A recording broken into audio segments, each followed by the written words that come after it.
And you're all set. Okay, good evening, everybody. This is the October 2020 meeting of the Southborough Board of Selectmen. We initially convened at 5:30.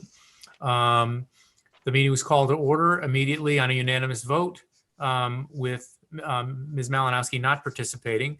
Voted to go into executive session for the items listed on our revised agenda.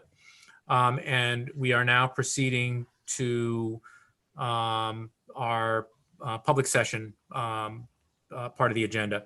I've already read this once, but now for the recorded part of the meeting and the open session part of the meeting, I'm going to read it again. Pursuant to Governor Baker's March 12, 2020 order suspending certain provisions of the open meeting law, General Law, Chapter 30A, Section 18, and the Governor's March 15, 2020 order imposing strict limitation on the number of people that may gather in one place, this meeting of the Southborough Board of Selectmen will be conducted via remote participation to the greatest extent possible. Specific information and the general guidelines for remote participation by members of the public and or parties with a right and a requirement to attend this meeting can be found on the Town of Southborough's website at www.southboroughtown.com. For this meeting, members of the public who wish to watch or participate in the meeting may do so in the following manner by finding the meeting at www.southboroughtown.com/remote meetings. No in-person attendance of members of the public will be permitted, but every effort will be made to ensure that the public can adequately access the proceedings in real time via technological means. In the event that we are unable to do so despite best efforts, we will post on Southborough's website an audio or video recording, transcript, or other comprehensive record of proceedings as soon as possible after the meeting. And as I said, just for purposes of the record, we initially convened at 5:30, went into executive session, read that preamble before going into executive session, convened an executive session for the items that are identified on our revised agenda. At about 6:35 p.m., voted unanimously to leave executive session, and we are now on the open session portion of our agenda, which starts off with item 3, public comment.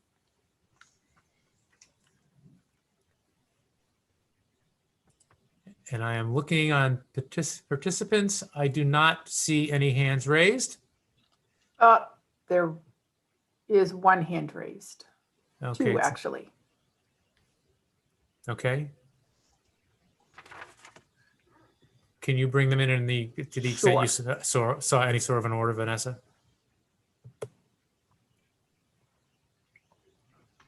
The first person you bring in is Ms. Cram? Yes. All right, Ms. Cram, I think hopefully you can hear me. You are muted, and now you are not. So welcome to the Board of Selectmen meeting, public comment section. You wish to comment? Thank you. I do wish to comment. I live on Bigelow Road, and there is currently a proposed project for a trail to go into property owned by the Southborough Open Land Foundation here on Bigelow Road, and that's currently before the Conservation Commission for approval. My neighbors and I would like to just bring this to your attention because it also involves 3 proposed parking spots, as well as a trail and a platform, which would be like a viewing platform to look out on the wetlands. So we currently have a lot of traffic on the street already because of the fact that there are trails across the street from us. There's state forest and there are trails in there. And there's also, I believe it's the Solwink Foundation down the street from us in Westboro. And those trails are also connected to it. So there's no real parking for the trails in the state forest, but there is a parking lot down in Westboro if you go head down the dirt road. So we have a lot of issues with parking. There is a turnaround across the street from my house that is supposed to be for school buses and emergency vehicles, and there's people park there all the time, and the school bus ends up having to try to turn around in my driveway, sometimes in my neighbor's driveway. We've seen them actually back down the street into like halfway down the street to a neighbor that has like a loop in their driveway. So parking has been a real issue. My neighbors who are also, I believe, on the meeting have had people parking on their property, like overlapping on their lawn, and they damaged sprinkler heads. So there's just been a lot of issues with this, with people turning around and just increased traffic, which is concerning, I think, for the neighbors who have children. We'd also live on, it's a dead end street. So like I mentioned, there's a dirt road that goes to Westboro. So it appears as a through road on GPS, but it actually is a dead end street, and the dirt road is not maintained and it's not plowed during the winter, which a lot of people get stuck there during the winter months. And I think those are all of my issues, and my neighbors, Rob and Donna Sergi, were going to give a little more information. Okay, well, why don't we hear from them, and then can I again, if this is public comment, it's not a real discussion, but I'm assuming this is by our Trails Committee that is proposing this. Have you been in contact with them? So actually, I don't think that they are involved in this at all. It's a Boy Scout, it's an Eagle Scout project. And they are working with Southborough Open Land Foundation. And I believe just the Conservation Commission is aware of this, to our knowledge anyway. We haven't heard of, like the planning board being involved when we think that they should be, because there are certain statutes and bylaws that need to be complied with as well.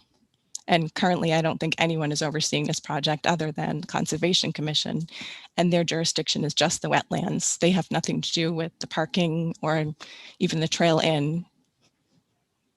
All right. Well, again, the reason public comment is important, Ms. Cram, is this is something I was entirely unaware of. I appreciate your bringing it to our attention. As I said, this is I'm not doing this for any other reason other than it's public comment, not a full-blown discussion. Yes. And I'm going to go to your neighbors. I see an RJ and a Sergi. Right. Yes, I think Rob and Donna Sergi. Okay. One or both of you wish to speak? Yes. Okay. My name is Donna Bigelow Sergi, and I just want, this land was donated by my family to Open Land Foundation. This first notice of intent came up on August 20th, and we're still continuing with this. We are in the process of getting you some documentation and putting together a letter. So we're hoping to get on your agenda for next time to discuss this, because we think it's a far bigger project than just the conservation. It extends, they don't have jurisdiction over part of this. And the parking spaces, we have a very tiny dirt road. And again, I know it's just public comment right now, and we can go into detail at a later time, but we did want to bring it up to your attention. The emergency vehicles, the school buses, this road is a dead end street. There is a dirt road on paper, and we're concerned about the safety, and especially I worked with the MDC, my father, in the town of Southborough to create this turnaround for the buses and the emergency vehicles years ago. We are now having the MDC open up hunting season on this property, on the MDC property, which causes a lot more traffic. And with that being said, the parking spaces that are being proposed, we don't feel it's safe. On top of, we have requested a certified survey of the land, which they have not done yet. And I'm not sure if they're going to be doing it, but we also feel that there are some property boundaries being crossed. Yeah. So hi everybody. This is Rob Sergi, Donna's husband. So yeah, I mean, bottom line, that's really part of the Conservation Committee issues on that. We're addressing that in the next meeting. We really just want to bring this to your attention so you can guide this also, because it does include parking, which really conservation has no say in per se. And as Cindy explained, and my wife, there is a lot of traffic on this road. It's a very quiet road. There's a lot of privacy we want to keep. And again, the increase of traffic in folks coming on the hunting side of the MDC now, as well as the proposed parking area. And if you're familiar with it, it's very small. So it's something that we live on a small street. We want to keep it that way. We have privacy as well. So we just want to make sure that you guys are aware of it. We'll be sending you a detailed email with some of our concerns. But again, we'll follow the procedures with the Conservation Committee, which we are. So I just want to make sure that you folks are aware of it as well, because I think that's the proper position that we have to take when it comes to parking. All right, appreciate that, and you're dotting your I's and crossing your T's the right way, which is number one, bring it to our attention through this medium, and number two, provide more detailed information, because obviously, from our perspective as well as the other boards and committees in town, we have to figure out exactly where jurisdiction lies in any sort of decision making on this. So it sounds like we're going to be getting some additional materials from you. Correct. Appreciate it. Thank you very much. All right, thank you.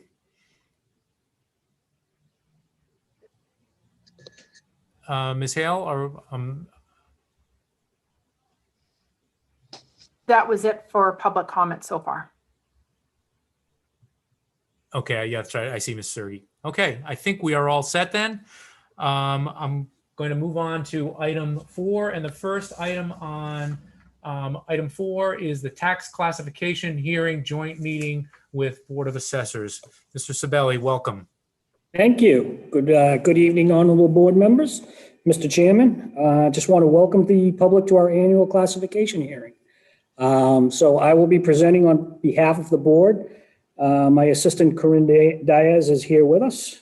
We're live from Capitol Hill. Before we begin, I just want to make sure, did you all receive the updated presentation? We did have a $50,000 reduction in revenue through local aid.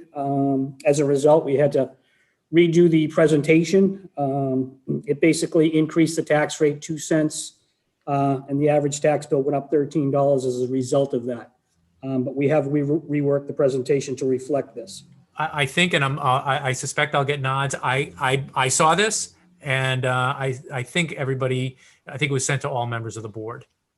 Heads are nodding, so you have a green light to go ahead. All right. I also just want you to understand it's important that you do understand at this time the Commonwealth's budget, which is typically voted and approved.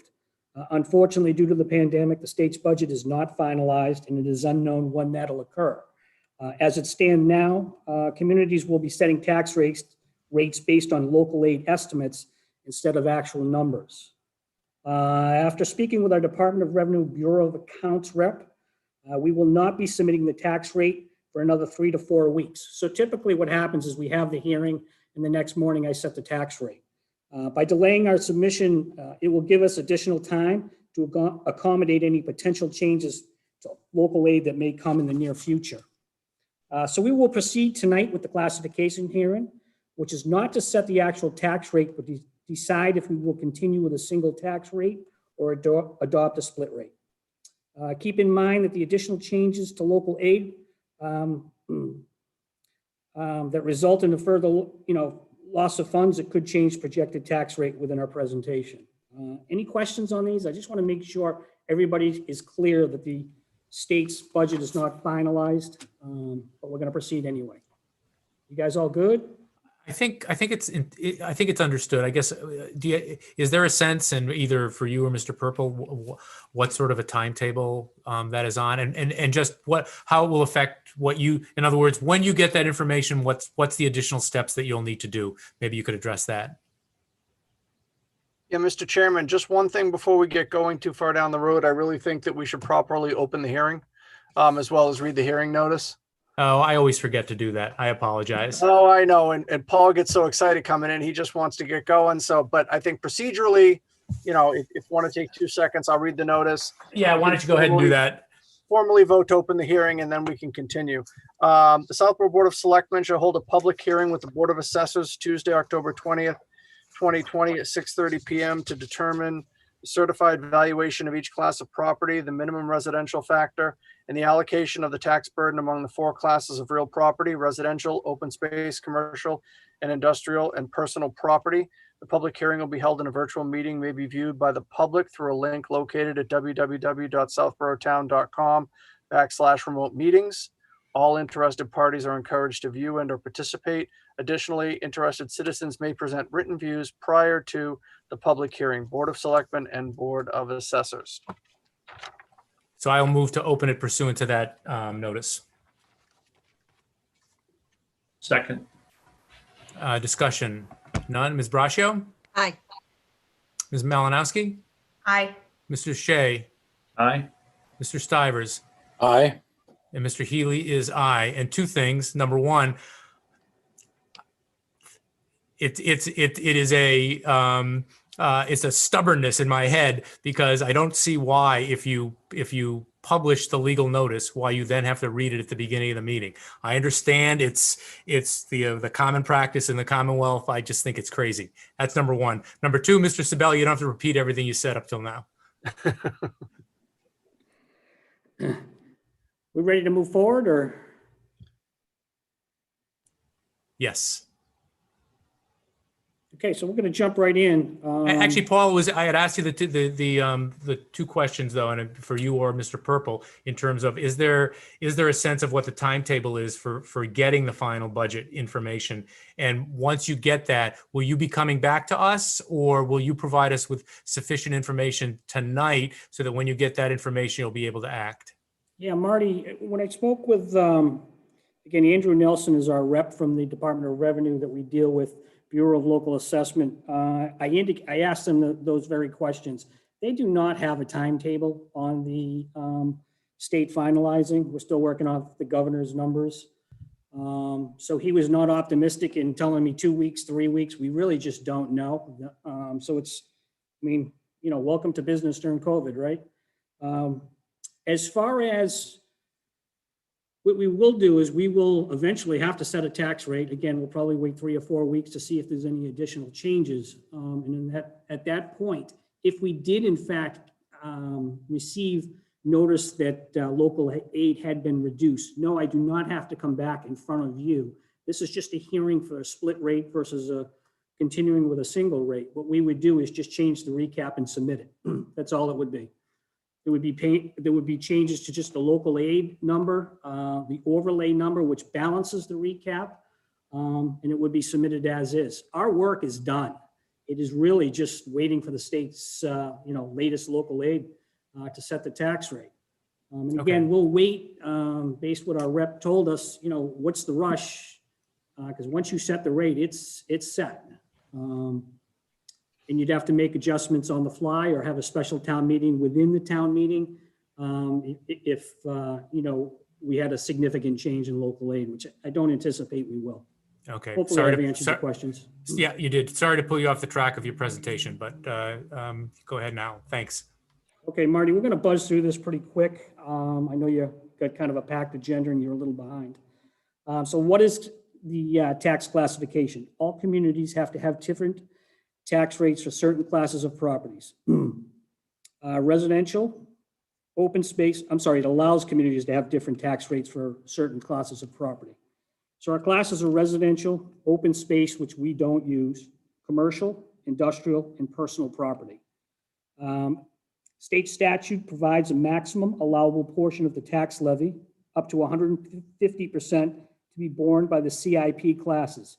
Again, that's going to be a commercial, industrial, and personal property grouped together. It also provides a minimum allowable portion to be borne by the residential class.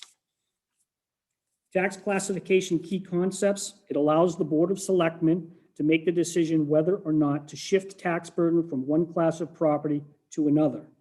No additional tax dollars are raised as the tax levy remains the same. Town of Southborough has never had a split tax rate, and it's an issue between fairness between the classes. Let's just talk a little bit about the fiscal year assessments. The FY21 assessments are based on analysis of calendar year 2019 sales and market conditions. So again, this is pre-COVID market conditions. The FY21 assessments reflects the value of properties as of January 1st, 2020. This is per Department of Revenue guidelines. So it's the same across the Commonwealth for all communities.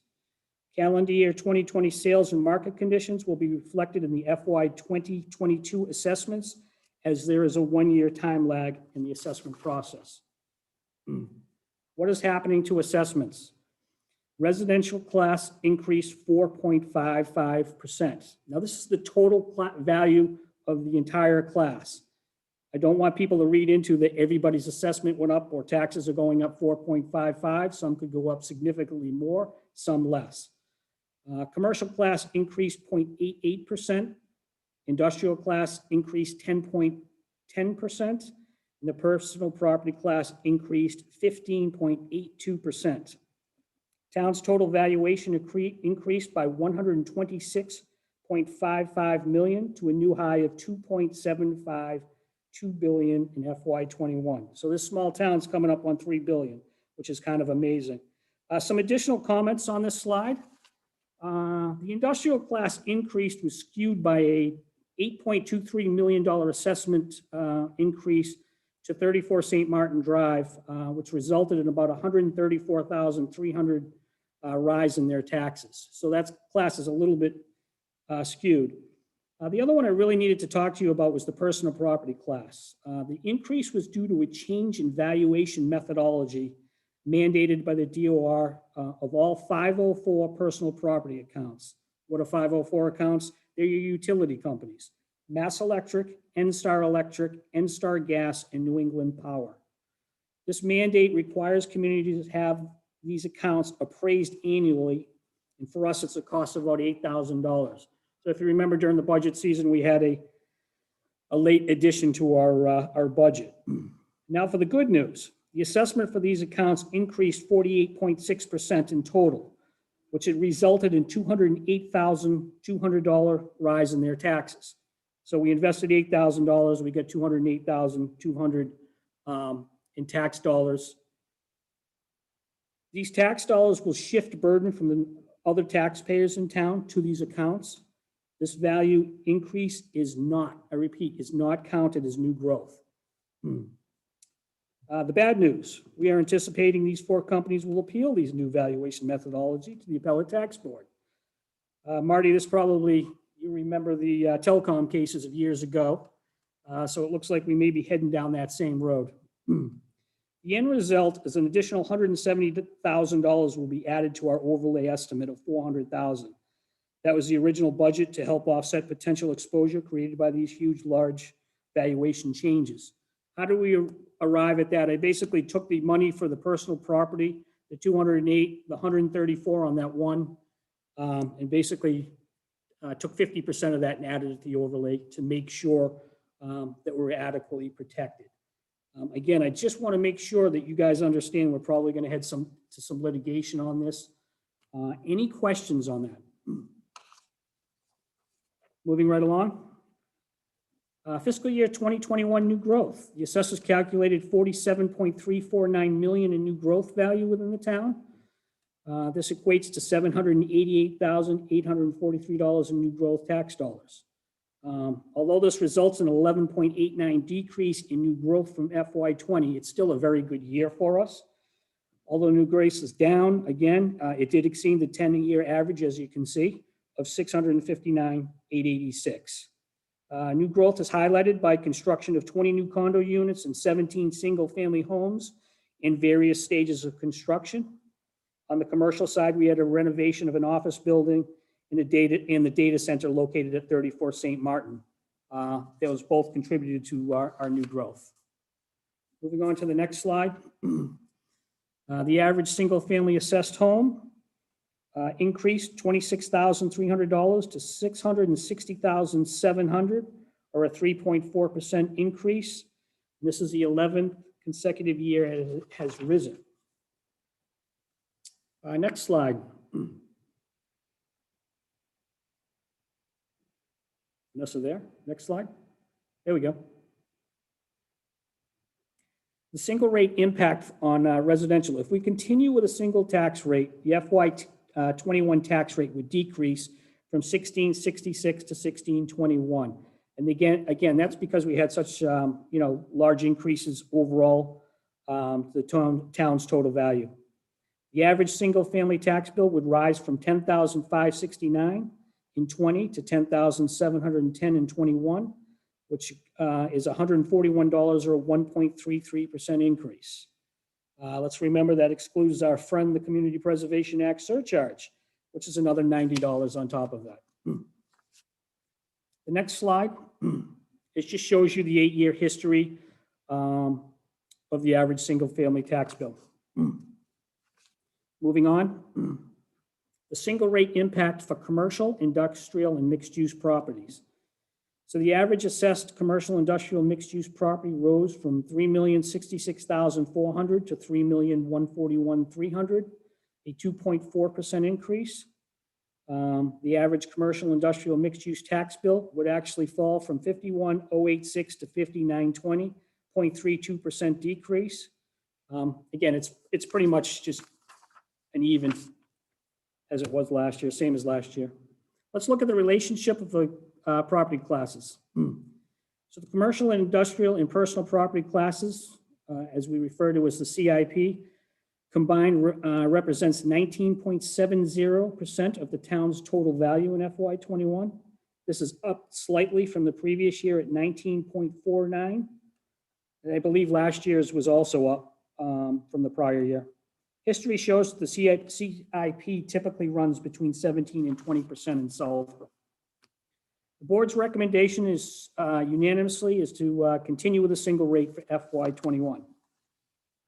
The reasons why, well, I think it's just the one big reason really right now that matters is COVID-19. Businesses of all sizes are struggling. We all know that. They're all struggling to survive. The end of the pandemic is unknown, leaving the future of many of these businesses unclear. Not the time for additional tax burden to be placed on these classes.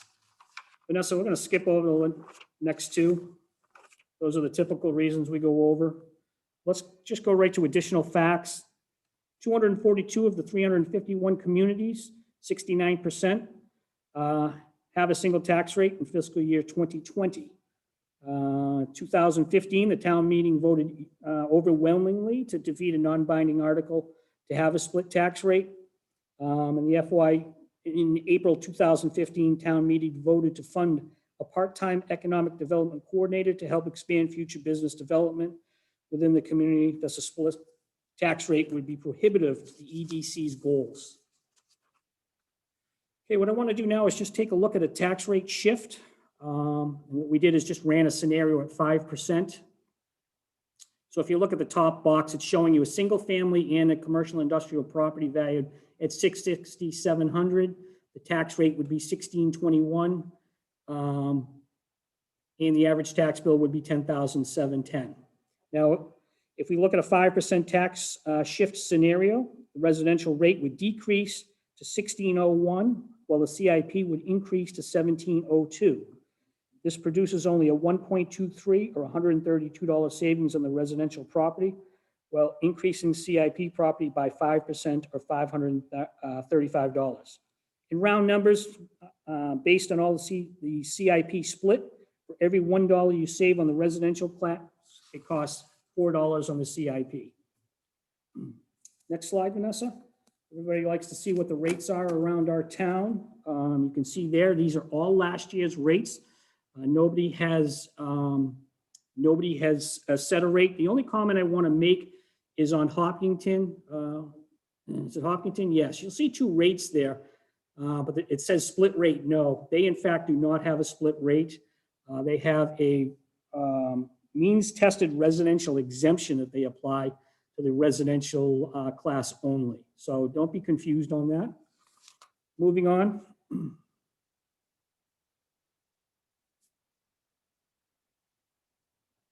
Okay, there's the other two tax shift options that are available that we need to discuss. They are the residential exemption and the small commercial exemption. Although Southborough is not a likely candidate to adopt either of these two exemptions, they should be discussed, and a formal vote must be taken by the Board of Selectmen to complete the classification hearing. Unlike the split rate option, it shifts burden from one class to another, so from residential to CIP. The residential exemption and small commercial exemption shift burden within the property class. As with the split rate, no additional taxes are raised by either of these exemptions. So we're briefly going to talk about them. The residential exemption, shifts tax burden within the residential class from the lower assessed properties to seasonal rental and higher assessed properties. Allowed only on residential property that is a primary residence of the taxpayer. If adopted, the residential exemption may be up to 35% of the average assessed value of all residential parcels. Accepting this option increases the residential tax rate only. Typically, this exemption is adopted in areas with a low rate of owner occupancy or seasonal. Barnstable and Nantucket would be examples of that. Communities with a lot of rental property, Boston and Cambridge. You can see on the slide the math there. So if you looked at a $400,000 property, multiplied it by the tax rate of 1621, you would have a tax bill of $6,484,000. If you adopted a 10% exemption, that would work out to be $62,045. You would take that, subtract it off the assessed value of $400,000. You would come up with a value of $337,955, and you would multiply that by the higher tax rate. It would give you a tax bill of $6,009, and in this case, at a lower end house, it's a savings of $475. If you go to a high-end house, an $850,000 house, you can see through the math there that it actually is an increase to them of $231. The break-even point is the $702,645. So anything over that, people would pay more. Anything under that, there would be a slight savings. 15 of 351 communities adopted this. So you can see it's not very popular. Again, you typically find it down the Cape or areas where you have a lot of rental property. Let's go to the small commercial exemption. Grants a small commercial exemption to all Class 3 commercial properties that are occupied by businesses with an average annual employment of no more than 10 people and an assessed valuation of less than $1 million. Adopting this exemption increases the commercial and industrial tax rates. This exemption creates a tax burden shift that reduces the taxes paid by owners of properties occupied by a small business and shifts them to larger commercial and industrial taxpayers. The amount of the tax levy paid by these two classes remains the same. The exemption is for the property owner, not the small business. So the small business doesn't necessarily, or will, unless they own the building, doesn't benefit from this. Previously, 14 of 351 communities adopted this in FY20. Again, the Board of Assessors, these really don't apply to the town of Southborough, so we would unanimously recommend not to adopt either of them. And lastly, it's just a further, Mr. Chairman, it's just a further action you need to take, selectmen discussion, public comment, and then the selectmen need to take the 3 votes, one on a split rate, residential exemption, and the small commercial exemption. Turning it back over to you, Mr. Chairman.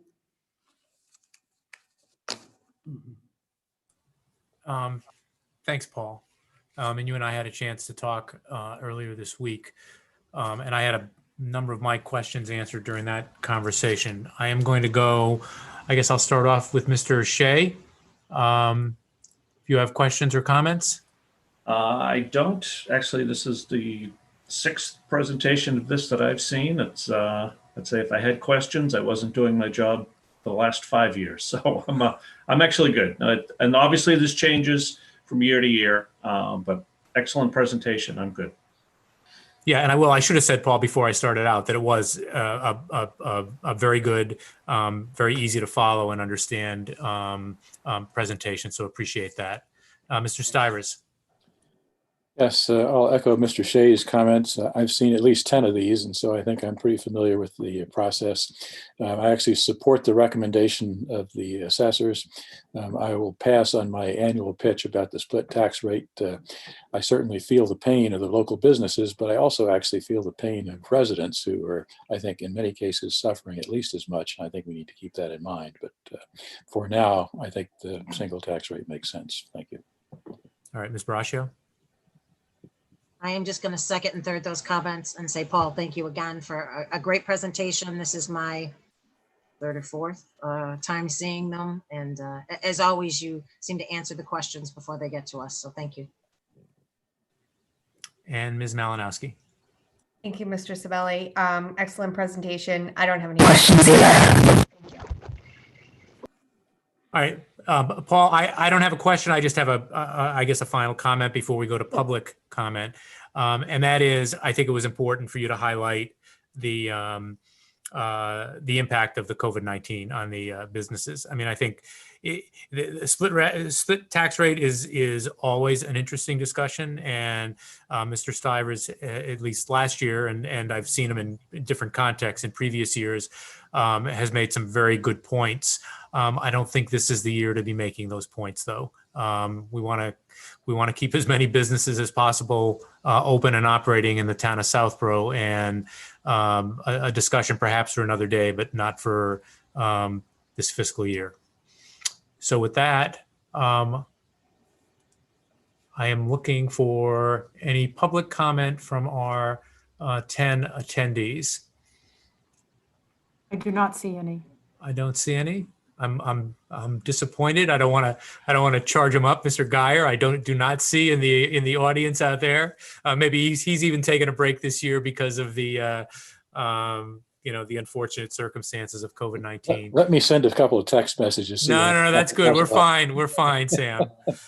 All right. So I think we're fine for public comment. I will move to close the public hearing. I'll second. Discussion? None. Ms. Braccio? Aye. Ms. Malinowski?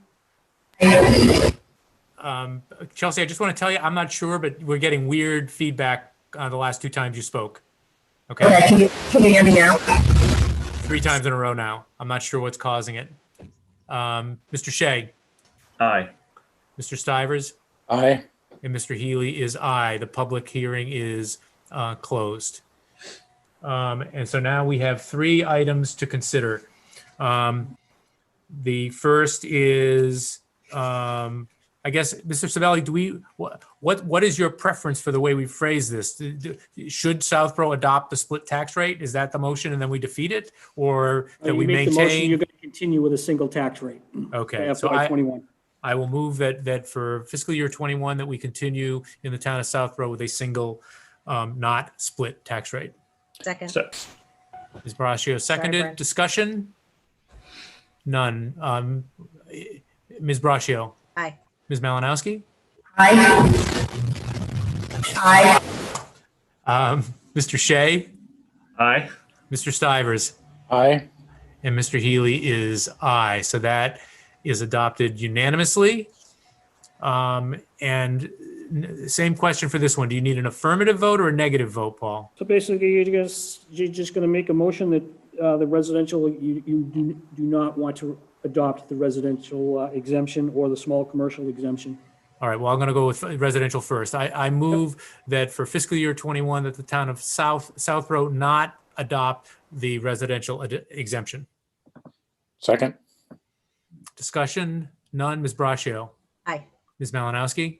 Aye. Mr. Shea? Aye. Mr. Stivers? Aye. And Mr. Healy is aye. So that passes unanimously. So it's not adopted for fiscal year 21. And finally, I move that the town of Southborough not adopt for fiscal year 21 the small commercial exemption. Is that the correct phraseology? Yep. Okay. Second. Seconded by Mr. Stivers. Discussion? None. Ms. Braccio? Aye. Ms. Malinowski? Aye. Mr. Shea? Aye. Mr. Stivers? Aye. And Mr. Healy is aye. That is also not adopted unanimously. So, Paul, anything else you want to add? No, just like I say, we will hold the recap. It is done. It has been completed, and we'll hold it for the next 3 or 4 weeks, see what happens. If any changes come to local aid that will affect the tax rate, I'm sure Mark will be informing you about it. And we'll just move forward with the finance team and make the adjustments and go forward. If we don't hear anything, we'll be and the budget isn't finalized, the tax rate will be set using the estimates. Okay. Same with other communities. Terrific. All right, Paul, thank you. Thank your department for continued good work, and thank your board for nice work as well. Thanks, Marty. Have a good night. All right, you too. All right. Next up, I guess we'll just go in the order they're listed on the agenda, is Ms. Liu, if I'm saying that correctly, with us. I do, I see her. Yes. Hang on one second. Hello, can you hear me? Yes, Ms. Lou. Hi, this is Marty Healy. How are you? Good, how are you? I'm well, thanks. Appreciate your, well, a number of things. Number one, appreciate your volunteering. Appreciate your being able to be here tonight. I'm going to go very quickly to the first member of our board, Mr. Stivers, for any questions or comments. I will just say very quickly that very impressed with your background. I think you'd be a terrific fit for a number of committees in town, and I think the ADA committee is getting a terrific new member. At least that's my view. So with that, I will turn over to Mr. Stivers for any questions or comments he might have for you. Thank you and welcome, Ms. Lou. I echo the chairman's comments. You appear to be very well qualified for this. Have you actually attended any of our ADA committee meetings so far? No, I have not. I just moved here about a couple of months ago, but I did talk to the chairman of that committee just last week.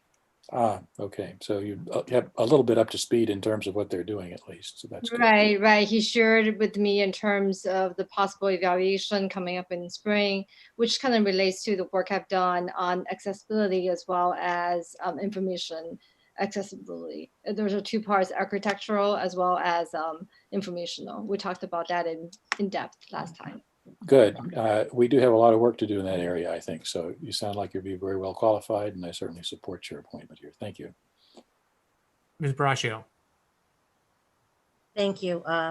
Ms. Lou, thank you so much for stepping forward to serve. I second what Chairman Healy said. I think you're a terrific fit. I think you would have been a terrific fit for any of the committees that you had applied for. So thank you for stepping forward. I look forward to seeing you work with the ADA committee and bring them forward. So I also support your nomination. Thank you. Thank you. Ms. Malinowski. Thank you. Can you hear me? Yep. Yes. Yes, okay. Thank you for coming and for volunteering your time to serve on one of our committees.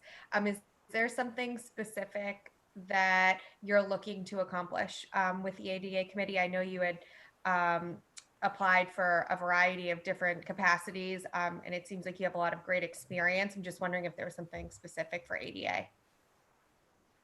I did talk to the chairman regarding this last week. He did share with me the accessibility work you're doing. And I also will, given my experience, I've done a number of things regarding connecting the volunteers with individuals who are disabled in the community. I did ask him during this very tough time, what we're doing right now for the disabled community within Southborough. So that's something I would be interested in doing, continue doing, but in the context of Southborough. I am doing a little bit right now for MAVI, which is a Massachusetts Association for Vision Impaired. But that's most of the people we've been working with, actually my daughter and I have been working with, are not in Southborough. So maybe there's potentially a need here in this town, and during COVID, especially with holiday season coming up, wondering what we can do. In addition to the Meal on Wheels program that you have, potentially there are things that are relating to the social emotional aspect that could be contributing, even to what we can do in this area. So that's an area that I'll be interested in serving if there's capacity. That's great. Thank you. I'm looking forward to supporting your appointment. And Mr. Shea. Likewise, looking forward to supporting your appointment. Very impressed in reading your background materials with your dedication, commitment to inclusion for those with all abilities. And thank you very much for stepping forward. I think we have a great addition to this committee. All right, Ms. Lou, you're back to me. I think I said this at the beginning, but if I didn't, I should have. I'd forgotten that you're a new arrival in Southborough. So welcome, welcome to the town. Not just as a volunteer, but just welcome to the town. It's nice to have you and your family here. Thanks to 2020, we're here. I'm sorry. Thanks to 2020, quote unquote, we're here. It was not expected. The Americans living abroad for many years, we came here for vacation, then could not return. So we decided to stay here for a number of years. Oh, wow. Got interesting stories that It's a long story, but yeah.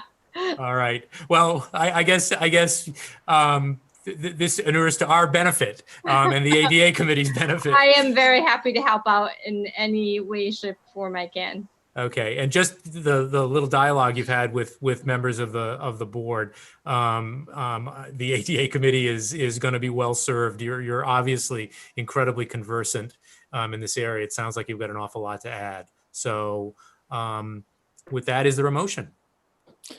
I'll move to appoint Ms. Liu to the ADA committee, a term expiring 6/30/21. It says in the agenda it's 20, but it should be 21, I think. So With that just- amendment to what exists on the agenda, is there a second? Second. By Ms. Malinowski. Discussion. So None. Ms. it's I'm just sorry. a 10-month, or is it just a 6-month term? 7-month term? I think they go on an annual basis. They Okay. do. They Okay. renew every June 30th for most of our committees. Got it. Yep. All right. So it was seconded by Ms. Malinowski. Discussion. None. Ms. Braccio. Aye. Ms. Malinowski. Aye. Mr. Shea. Aye. Mr. Stivers. Aye. And Mr. Healy is aye. Ms. Liu, now welcome to the ADA committee. And Thank we look forward to your service. Look forward to working with you. All right. Take care. Thank you. All right. And I see in our roster that Mr. Joyner is an attendee, and Vanessa is bringing him over. And this is for a Community Preservation Committee at-large position. This one, it's not a one-year appointment, expiring in June of 2023. Mr. Joyner, are you with us? Yes, I am. Can you hear me? Yes. Welcome. Thank you. And thank you for having me. Was very happy to see your volunteer information. And I'm going to go to Ms. Braccio in just a second after a couple of questions and comments. You were very specific about CPC, and I'm just curious about what is it about that committee that garnered your interest, and what is it you hope to bring to the committee? Well, two things. The first being in looking at, my wife and I have enjoyed the walks at Breakneck Hill and Chestnut Hill Farm, and the beautifully maintained outdoor space.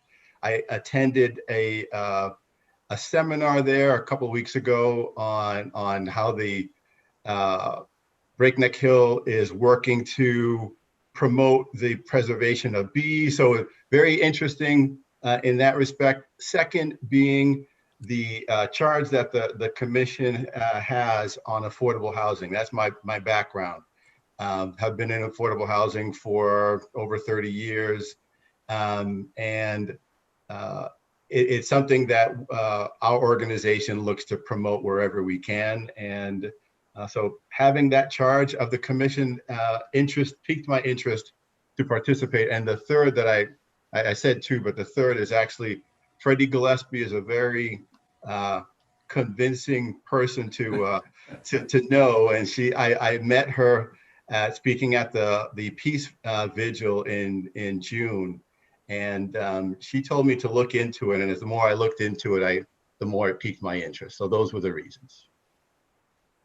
Well, those are all very good reasons, and we being the Board of Selectmen, as well as with other boards and commissions, have been having discussions over the last several months about the town of Southborough, what more we can be doing, including involving the CPC and CPA funding in the realm of affordable housing. So I had a feeling that might have been one of the things that piqued your interest, and I'm glad to hear that's the case. And I think I said I was going to go to Ms. Braccio. If I didn't, I'm still going to go to Ms. Braccio. Thank you. Mr. Joyner, welcome. Thank you so much for stepping forward. Obviously, you haven't had an opportunity to attend CPC meetings, but Freddie would be a very good guide on what takes place. I was really interested in your experience in affordable housing. And can you just touch on that piece a little bit? Because we do have an affordable housing bucket, obviously, through CPC. We also have a SHOPC committee and an affordable housing trust fund committee. So if you could just touch on your experience as to the affordable piece in your background, I would just be interested to hear. Sure. So as I mentioned, I've been in the field of affordable housing for over 30 years. That my experience has been split almost equally between property management and asset management. Presently, it's in asset management, working for an organization called Trinity Financial. We're a developer slash management company. We're in 4 states. My responsibility is oversight of properties throughout our portfolio. We do a lot of development of low-income housing tax credit properties. You don't see as much development of Section 8 properties these days. The low-income housing tax credit vehicle is the main way affordable housing is created. So we do a lot of that. We're actually do also we're more and more involved in market rate housing to make the numbers work. So market rate and commercial as well as affordable. I've also been involved quite a bit in advocacy at the state level, but mostly at the federal level. So twice a year through the National Affordable Housing Management Association, or NAMA, we go to DC and speak with legislators to promote the preservation and continued funding of housing. These days, COVID-19 and the CARES Act dominates everyone's view of affordable housing at this point, is keeping people housed and keeping people from getting evicted. Our organization has signed on to a pledge to not evict any of our residents, just to work with them to pair them with aid that is available so that they stay housed. And that's primarily where I've been. I've done some of it on the state level as well. Met with Senator Eldridge in Boston to talk about what's happening at the state level.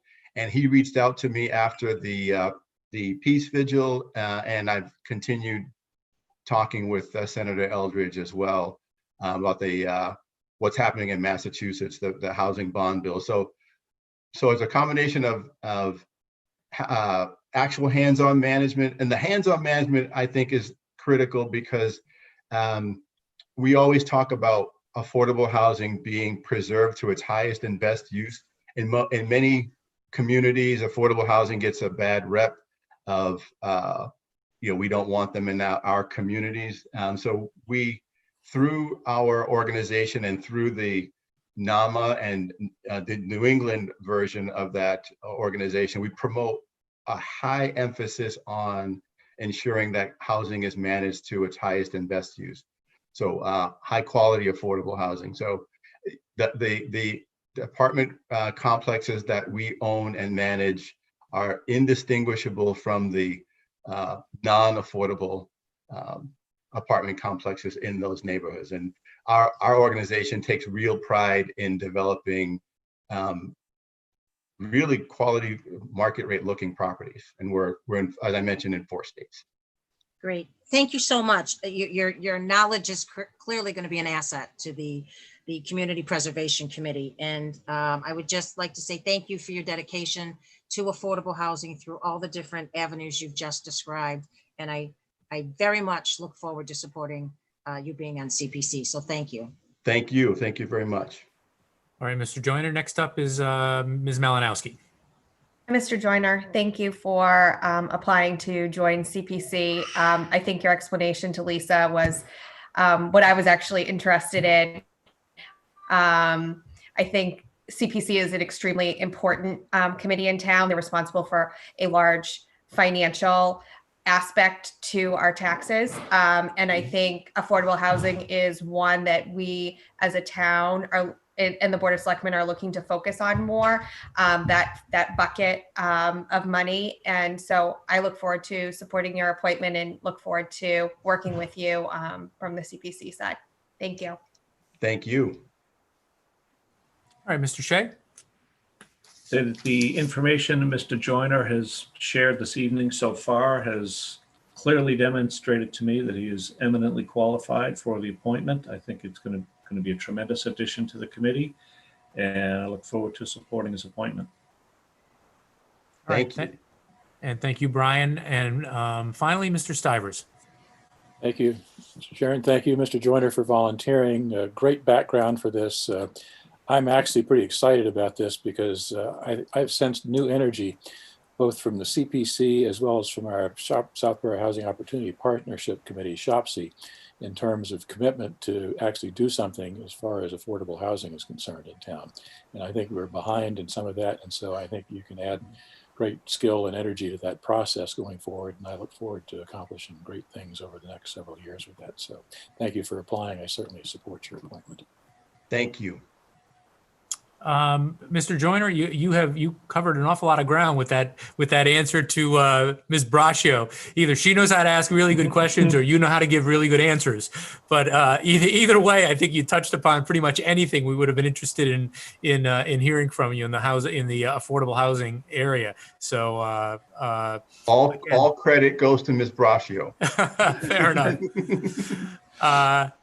I am all set. Again, very impressed both with your willingness to do this and also with your background. It seems like a quite a nice fit. So is there a motion? I make a motion that we appoint David Joyner to the Capital Preservation Committee at-large position expiring June 30th of 2023. Second. And seconded by Mr. Shea. Discussion? None. Ms. Braccio. Aye. Ms. Malinowski. Aye. Mr. Shea. Aye. Mr. Stivers. Aye. And Mr. Healy is aye. Mr. Joyner, thanks for joining us tonight, and enjoy your time on the CPC. Thank you so much. I very much appreciate the time that you spent and hearing what you all shared this evening. Thank you. All right, take care. You too. All right, next up is, are we at the chief? We are. Hey, Mr. Purple, before we start with Chief Achilles, I had a very nice conversation today with Tim Norris. But what we were going to have him talk about tonight is not time sensitive. And so is it possible for you to reach out to him while we're starting to hear from Chief Achilles? He gave me his cell phone number. Do you have it? Yes, no, I have it. I can facilitate that while Chief Achilles is speaking. Yeah, why don't you do that? Apologize. One thing that's certain about any schedule I set is that it's going to go into disarray, sooner rather than later. But I'll be back to him about setting up another time. And as I said, there's just nothing time sensitive about it. And I'd rather get to these other matters and give them due consideration. Okay, I'll take care of it right now. Great. Thanks, Mark. And with that, Chief Achilles, you are muted. That's going to change in a second. Welcome. And you and I had a nice conversation also earlier this week. And I thanked you then, and I thank you now for the materials you sent along. Very helpful. And again, you're going to cover areas beyond those that you and I focused on in our conversation.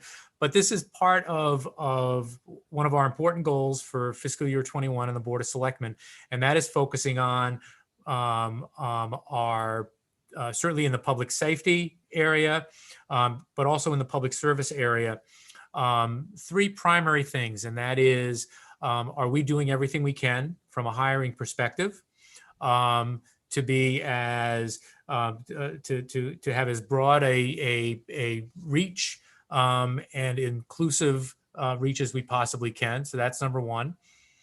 Number two, in our reporting realm, if there are incidents where members of the community, members who, folks who find themselves in Southborough for some reason and come into contact with the fire department.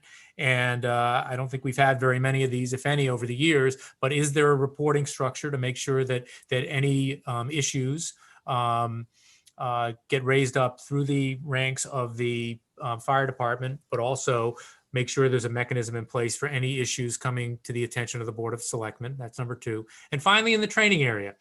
And again, as you and I talked about, the fire department, fire personnel is situated differently than the police department, who are very much on the front lines of public safety. But the fire department is a very much a public service entity, and you have unique challenges, and just touch upon your training to make sure that the town of Southborough is being as well served as possible by our fire department and the training that's available to them. So those are the three areas. As I said, I suspect you're going to touch on some other things involving any of those topics as well. But with that, I'm going to turn it over to you. And again, thank you for being here tonight and making yourself available. Well, you're welcome, and thank you. And I'd like to start off with, the men and the women of the fire department have continued to work hard and dedicate themselves to the community. This year has been a unique and challenging year, which does impact some of the things I'll be talking about. I thought I'd start off just real briefly, talk a little bit about our activity year to date compared to last year, because I know that's come up. A little bit of our initiatives and programs, and then I would start going over the hiring, training, and some of those initiatives and outreach that we talked about. For this year to date, our calls are down surprisingly only about 5% compared to last year this time. We're at 1,025 calls, and last year at this time we were at 1,075. This has come up recently. I've reported to the town administrator and some members of advisory on our ambulance revenue. We saw a decrease trend over the last 3 or 4 months. It really is a representative of the lag. Most reporting on revenues is usually 30 to 90 days out at a minimum. So what we're seeing for revenues coming in now is reflective of some of the impact 2 to 3 months ago. I did reach out to our billing company to get a sense of the trends. I didn't want to just assume it was due to COVID, but it's due to COVID. And let's see here. I just want to read to you a little bit about specifically what we saw is there was a overall decrease in volume of about 75 transports. So not every medical call that we go to represents a transport. Some people don't need to be transported to the hospital. And that's compared to last year, the first 6 months. Medicare is one of our payers, and it continues to be one of the higher payer group that we receive revenue from, and it actually went up 10%. However, private insurance went down. So those are typically commercial payers like Aetna, Tufts, and Cigna. So basically, although our call volume is a little bit down in the transports, some of our payer mix has changed. So I wanted to put that out there because I know revenues, we've been really attentive on appropriate billing practices. And last year, I asked the board to support increasing our rates. We did see some very good numbers earlier in the year. I'm hoping that the trend kind of reverts itself in January, February. I can tell you that the trend is a little bit better. But I thought that was important for the board and the public to know. We do have 22 full-time members of the department, including myself. We also have 7 call members, and I'll speak to that pool of call members as we go through this. Over the last year, again, we've had some challenges in some of our outreach programs and our interactions outside of town, including training, our ability to get out and speak with the public. But I think over the last 6 to 8 months, the board and the public have seen that we've been posting our monthly activity and performance reports on our Facebook page. We also have been trying to communicate that with some of the local media outlets. We've updated our policies and procedures. I've made a concerted effort, and there's been a lot of dedication that we've been able to increase the number of call members. They're technically part-time, and they typically will come from Southborough or a town that connects, and they are very integral in our ability to respond and have some capacity to absorb multiple calls at any one time. So typically, in addition to a couple full-time members, they will respond when we are looking for additional personnel. The last couple of storms we had, and even up until this morning with a couple overlapping calls, they come in and are very dedicated. We started looking at a competency-based and focused training program, both for our current members and anybody we bring on as a new call member or a full-time member. We also working with our medical control, because we're an ambulance service, we have medical direction from one of our hospitals, and she has been extremely dedicated to come and give positive and constructive feedback, meet with the crews, and I can tell you that it's enhancing our ability and improving our ability to provide medical care, because we're getting that constant feedback from our physician. And last, and I sent it, made sure it gets sent forward. Over the last 6 months, we worked on a pretty comprehensive community risk assessment and standard cover document. It was shared and vetted out with a number of stakeholders, including some members of the select board, our department, and members of the public.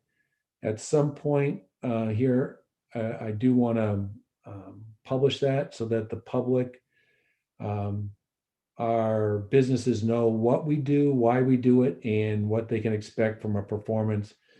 And it also indicates some areas that we are going to have to monitor that are risks for our ability to cover everybody in the community equally and make sure we have positive outcomes. So pretty comprehensive document. I think a number of you have it, and we'll be sharing that with the public, and at some point try to do more outreach on that program. The areas that I was asked to touch on: hiring. Southborough is kind of a unique position in Metro West. It's not the largest department, and I can tell you it's not the smallest department. When we look to put on members full-time, it typically is a pool from Massachusetts. Sorry, I hit something on my screen, so I'm going to just come back to, there you go. People that apply for our department are typically looking for this size department. They will live within probably half an hour or less of Southborough. So we have a pretty straightforward program of hiring new employees. We're actually, in upcoming months, I foresee possibility of some people leaving the department, so we may be implementing that program again. But it's very formal. You have to meet certain criteria to be considered.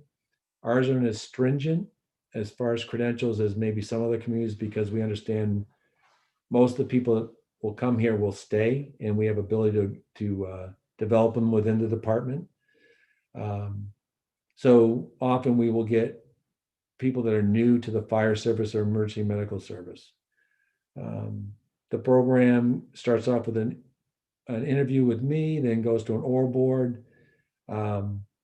Then after scoring, we value diversity and commitment to the profession. I think that's two things that both the community needs and department needs. Our diversity probably represents a lot of what our size department and Metro West fire departments look like. I'm proud to say that we have female firefighters and paramedics.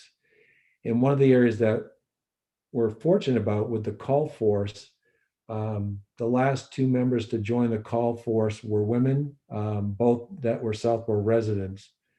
So it gives us an ability, and those that have interest can actually start as a call member or part-time member, and if an opening comes up, can apply for full-time membership or full-time employment. So we don't often have a vacancy in the full-time, but we're trying to create a robust and diverse call force. And I think within the last year, we've set ourselves on that path to do that. It's unique in the fire service because you do have to meet certain criteria and credentials, both fire and EMS related. And I would say that we are continuing to monitoring opportunities to diversify our workforce even more as they come up. I guess I'll stop there for a quick second unless you want me to keep on going and then answer questions afterwards. Well, that's a good place in terms of the hiring. Are there, maybe start with Ms. Malinowski. Do you have any questions for the chief in that area? No, I think I'm good. Thank you. Mr. Shea? No questions at this point. Mr. Stivers? Okay, at this point, let's keep going. All right, Ms. Braccio? No questions at this point either. Thank you. All right, Chief, you're doing a good job. All right, thank you. So far. So far, so good. Training, I know this, it's kind of twofold. One is in the last budget process, we made a commitment, and I think there was a commitment on part of the select board and the residents that want to make sure that we started to develop our own members professionally. And again, I said in that competency so that we deliver a high quality service. We've been doing that. The challenge this year is a lot of the programs that we would send employees to were either canceled or delayed, or fortunately, some of them went to online versions that were very limited. So I think going forward, that's why we started focusing inward and looked at some of our, like the fire academies and other opportunities to do online training. A number of our members in the last 3 or 4 weeks have been participating in those. Regarding the technical part of our job, I think is pretty easy. It's the other areas that we deal with in the public that become a little more challenging. And we've been very sensitive to behavioral health in the last 6 to 8 months. We've had some correspondence and collaboration with the police department and youth and family services, looking at methods and means to provide education and awareness to our members. That's kind of hit a roadblock just because of the ability to get people in to speak.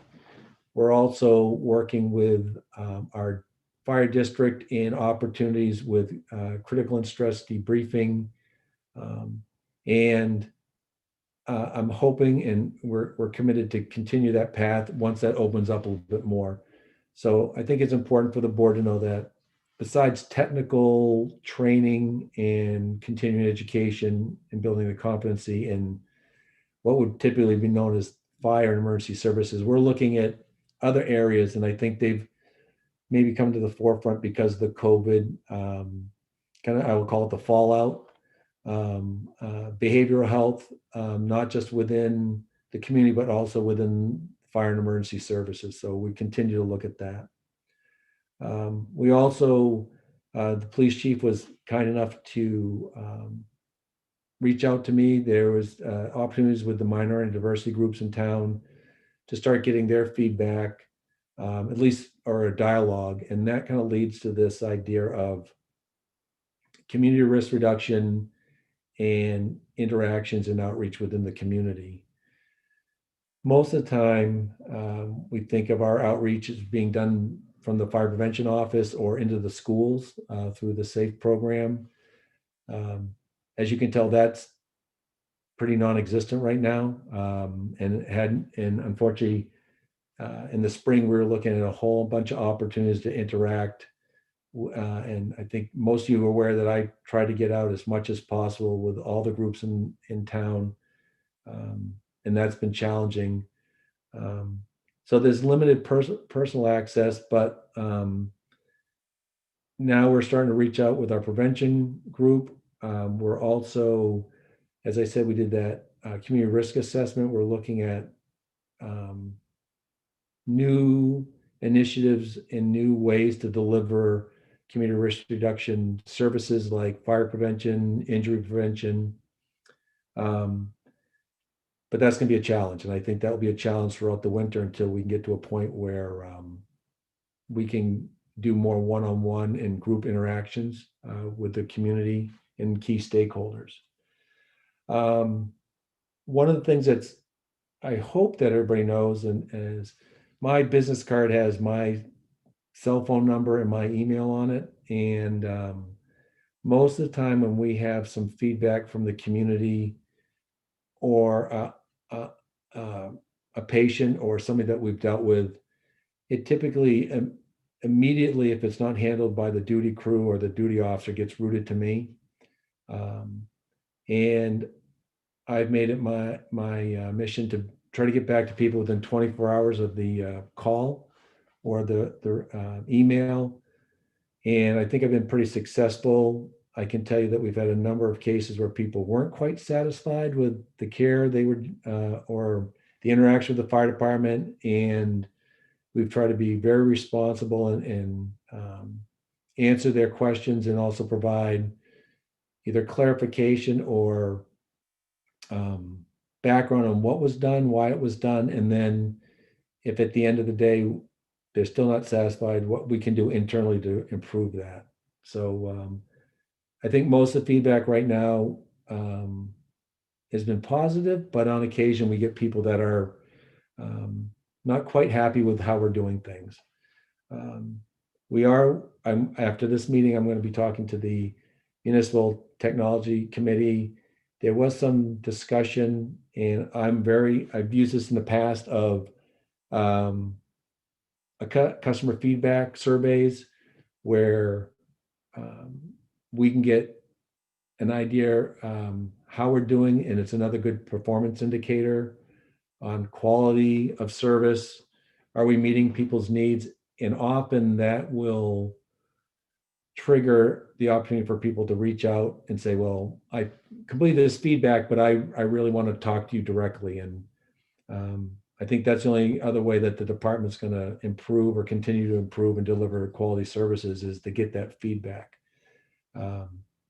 Again, these times are going to make it a little more challenging on the method to do that, but I think the technology is there to receive that. So that's your state of your fire department as of today. I would open up to any questions or if you need any clarification on anything I went over. I've got two things, and then I'm going to go to Mr. Shea to start off. Number one, I think it's terrific to hear that you are looking for ways to involve on the training area and otherwise the sort of resources that Youth and Family Services has and the like. I mean, it just, I'm not a public safety, fire expert by any means, but it's pretty clear that that's one of the focuses in the public safety, public service realm, and that is to figure out ways to bring mental health sensitivity and expertise to the interaction with the public. It's an important thing. It's nice to hear that that's a focus for you folks. And number two, you mentioned there's always going to be situations when in any sort of interactions with the public when there's dissatisfied customers. and I think at least from my perspective as a member of the board, I just want to make sure that internally there's record keeping of that, but also, and we talked with Chief Paulus about doing it, a report, twice a year, of when there are, and I don't even want to say that there are incidents, hopefully there are not incidents, but when there are complaints, expressions of dissatisfaction, whatever record keeping you have in your department to chronicle those, that on a biennial basis, that they get passed along to the Board of Selectmen. And that'll have, multiple benefits, I think, for the town and for the board. And that is, it will make us aware. It'll make us aware that there aren't, or that there's a limited number. But it'll also give us the opportunity to have a more meaningful dialogue about whether or not, we need to step up our game in terms of making additional training, et cetera, available to whether it's the fire department or another department. So figure out a way to do that. I'd encourage you, and maybe if we could, get everyone on the same schedule so that, the 31st of December and the 30th of June, I don't know, every year we're getting reports from the fire department, from the police department, on whether or not there have been any dissatisfied customers that they've encountered in the course of their duties.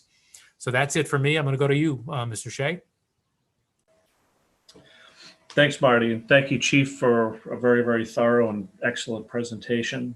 I think picking up on what Marty said, and one of the things that you had said, I think it is important, and it's good to hear, recognition that there wants to be improvement. And if there are areas where the department can improve service and the perceived service to the citizens, that there's an effort in place to take that, to make those moves. I think you've had the disadvantage since you've joined of, there's just a lot of activities that you would have had the opportunity to be seen, to be part of the community, be seen by the people, have been canceled, unfortunately, this year with the pandemic, several last year, even with a lot of evening activities cut short due to the EEE outbreak that we were experiencing at the time. So it's been a challenge from you from that point of view, where you just haven't had as many opportunities as past chiefs have, as Chief Paulus has had in his time here. Hopefully that will change sooner, much, much sooner rather than later. Because I think it is important. I think that I can sense that desire on your part to be seen by the community, to be part of the community, and I think that's an important step. Well, thank you. And one thing I think it's important for the board to know is when I started, and Ms. Braccio knows this, there was some, and Mr. Stivers, there was some guidance to stay within so many miles of the town. And as you know, I currently live in Marlborough, and I've tried to come in to the larger scale and complicated incidents off duty. Both my wife and I have spoken in the last month, and we're going to make a commitment to move to town here shortly. So I'm pretty happy about that. And I think that will, it's good for me and my family and my wife, but it's also an opportunity to be a little bit closer, more interactive. I stopped by the voting today. I can't vote, but just to make sure from safety standpoint, but it will be, we're looking forward to being more engaged in the community. So more to follow on that, but that's on the short-term horizon. Thank you. I'm all set, Marty. Okay, thanks, Brian. Chief, that's great news, and we'll let us know when it's official, and we'll start pestering you to volunteer for a board or committee. All right, I'm going to go to Mr. Stivers. I'm going to jump off for a second. So when you're done, we'll go directly to Lisa. I'll be back in a second. Okay, thank you. Chief, thanks for the update. Great report and excellent risk report and cover report there. I thought that was very thorough and great to see that you're thinking that way. I'll reinforce the comments about the importance of integration with behavioral health across police, fire, and other town services. And again, reinforce, I know you have made an effort to get out into the community, and I think that's a huge plus. And so obviously you're on the right track there, and I would encourage that to continue when the pandemic allows here. I do have one question about the report that you had. I saw that we are in the position of providing mutual aid far more than we receive it. Do I recall correctly that we actually get paid for that or not? Yes, so, mutual aid works twofold. One, from the fire department's or from fire services standpoint. So a fire truck going to another town, we do not charge for that, but vice versa. When we require a fire truck from another community to come and assist us, they don't charge us. As far as the ambulance goes, anytime we transport a patient, and of course, if we go out of our community like we did today in Westboro, any transport is an opportunity to build a patient and receive revenue. So that's the good part. And we're poised to be able to provide, because some of our partners around us are a little busier, we often provide mutual aid ambulance to Marlboro and Westboro quite a bit because of their call volume. I would like to note that, and this is true in a lot of the studies I've ever done, you will often provide mutual aid more than you receive it. It's just because we're going to one community going to 8. So we will often go more, and that's typically a trend. But as you stated, there is some benefit to doing that because it's a revenue generator on occasion. Is it worth thinking about trying to work a deal on the ambulance service with other towns that may be under capacity in terms of ambulance capacity to say, send us all your calls as a first priority. We'll work hard to support you, or does that happen just based on available capacity at the moment? I think that happens on available capacity, and I caution it's not, and we could look at it, but I caution if we start increasing our activity and call volume, that will have some direct impact on our ability to cover our own calls. So I think it's something to pay attention, but we're fortunate that we have a great relationship with our mutual aid partners. And I think the quality of services we deliver and our reliability, we're being used probably to the correct level right now. Okay, thanks very much. And again, obviously need to continue the focus on the hiring process and work to find a more diverse population coming into the system through the call activity, which is a great way to develop people. Unfortunately, that's not a quick way probably to make that happen, but whatever we can do to accelerate that process would be very helpful. Thank you. Thank you. Thank you. All right, Ms. Braccio. Good evening, Chief. Thank you. Welcome. As always, I had actually reached out to the chief prior to the meeting, and I had my majority of my questions answered. So other than to say we look forward to you coming to town, and Mrs. Achilles could definitely find a wonderful committee to serve on while she's here, because you'll be so busy going to calls. Again, the opportunity presents itself. So as always, thank you for being involved in the community and always wanting to do that and put yourself front and center with the public. So thank you. Thank you. Chief, one of our goals for fiscal year 21 was to be more aggressive in our outreach for volunteers, and you're feeling the brunt of that tonight. Well, we're going to use that because we need more. We could use some more. That's not technically a volunteer, but anybody I see that considers being an emergency medical technician, maybe not a firefighter, should consider joining the call force. And I know Ms. Braccio is very involved with it, but there is a citizen emergency response team that you don't have to be a paramedic or a firefighter, but that's another good way to join and serve your community. Sometimes you get to do some fun stuff or exciting stuff when the weather's bad or there's an emergency or somebody lost, but we're trying to reinvigorate that also in the community. All right, now I'm going to go to Chief. Ms. Malinowski. Oh, Whoops, can I I'm just- sorry, Lisa. I Yep. just said one final thing. Chief, you made me look bad that I didn't plug CERT that you did. So to any CERT members that are watching, I apologize. Thank you. All right, Chelsea. Okay, thanks, Chief, and thanks for your presentation. I just have two follow-up questions for you. The physician feedback that you talked about, is that a contracted service that we pay for to get that feedback? And is that a physician is evaluating the care on the transport to the hospital, or can you kind of elaborate on what that piece is? We do have agreements with UMass Medical, and they provide medical direction. And I would have to double check it, what if any fees we pay for that. But typically, in my experience, and I think in Southborough Fire Department's experience, sometimes you have a very active and engaged medical director, and sometimes you just have one on paper. Emily Kumo, younger physician with a very strong emergency medicine background. I think she lives maybe 1 or 2 towns away. She's extremely engaged, has reached out in addition to just providing medical direction on things we could be doing. She has introduced that she is giving, we probably get 6 or 8 emails from her a week, just looking at small things that we can do better. She's also evaluated some of our protocols to make sure we're doing it right and more efficiently with less errors.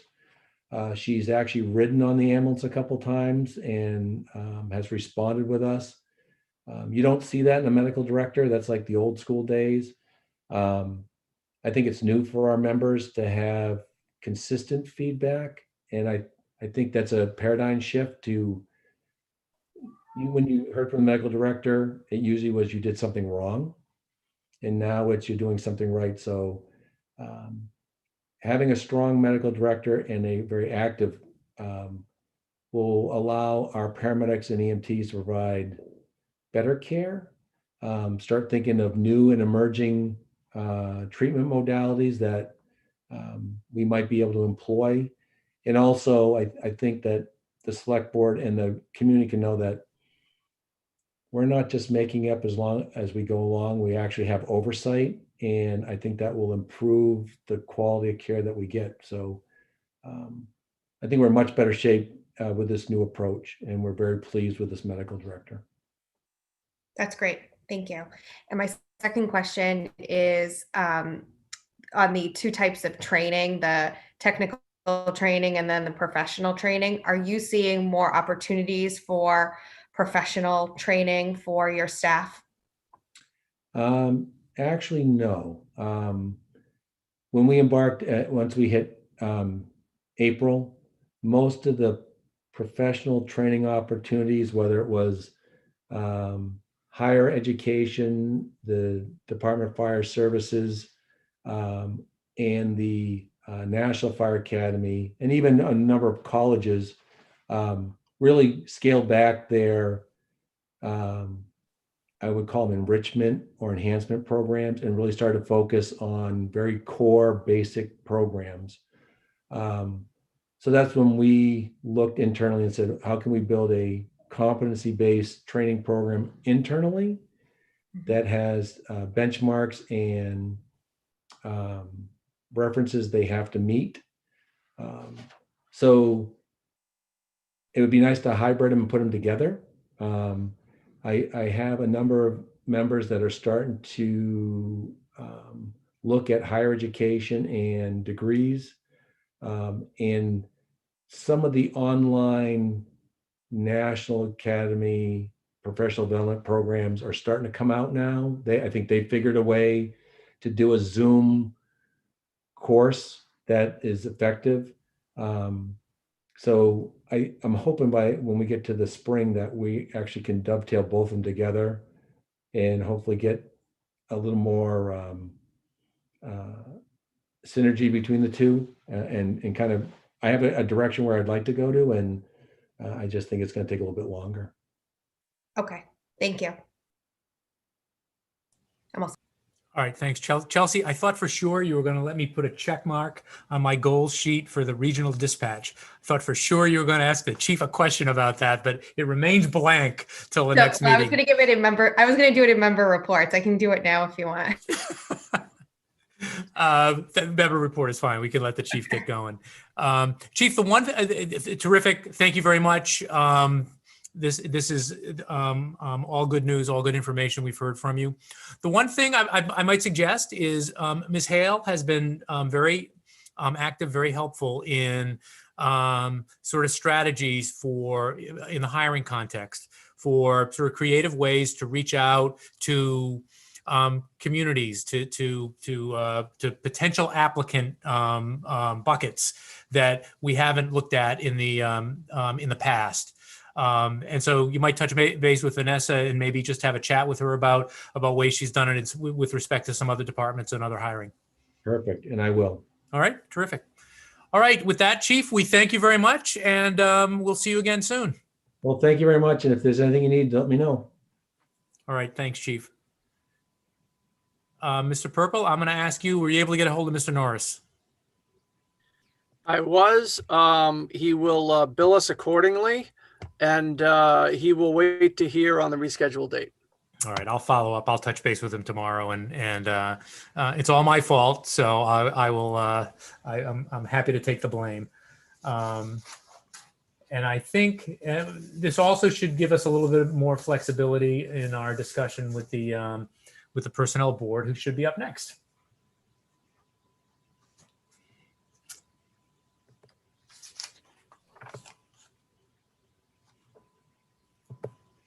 Excuse me, Marty? Yes. Oh, okay, no, never mind. I see Vanessa's doing it. I was going to ask if we were going to bring all their members over so they could open their meeting, call their meeting to order, but I see Vanessa's already doing it, so never mind. Thank you. All right. Yeah, I saw all of them queued up in the attendees. I figured they'd be here soon.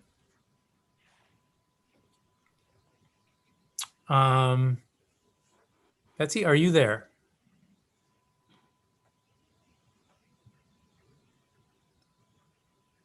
Ms. Jasinski is. Hi, Dorian.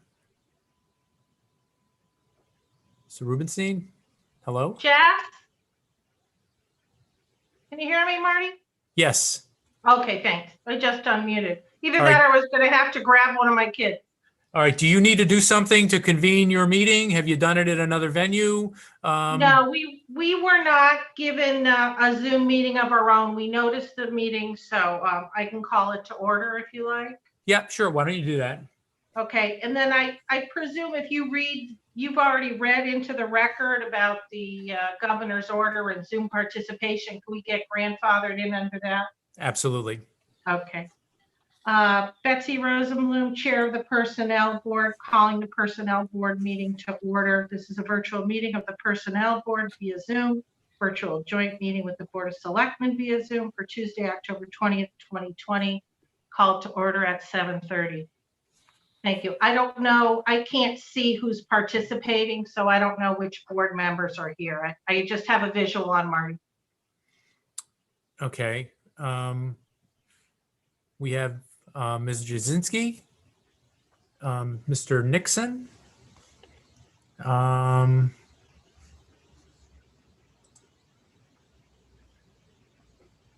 I'm looking through Mr. Rubenstein. Mr. Rubenstein is also present. Yeah, so I think it may be 4, yourself included, Betsy. Mr. Dietz told me he, long story short, he's not going to make it tonight. Okay. Is it possible for me to see the participants on my screen, Vanessa? Yep, I think if you go to the gallery view on your screen, you should be able to see everybody. I don't know. Hang on one second. I'm just going to get some assistance. Okay. I was going to say, how old are your kids? Get that? That's what I'm doing at this point. I'm reaching out to whichever one of them happens to be home and getting them to take care of the technology for me. Yeah, because I'll end up disconnecting myself. So just one moment. Sorry. That's okay. Can you show me how to do a gallery view? Yeah, we are live.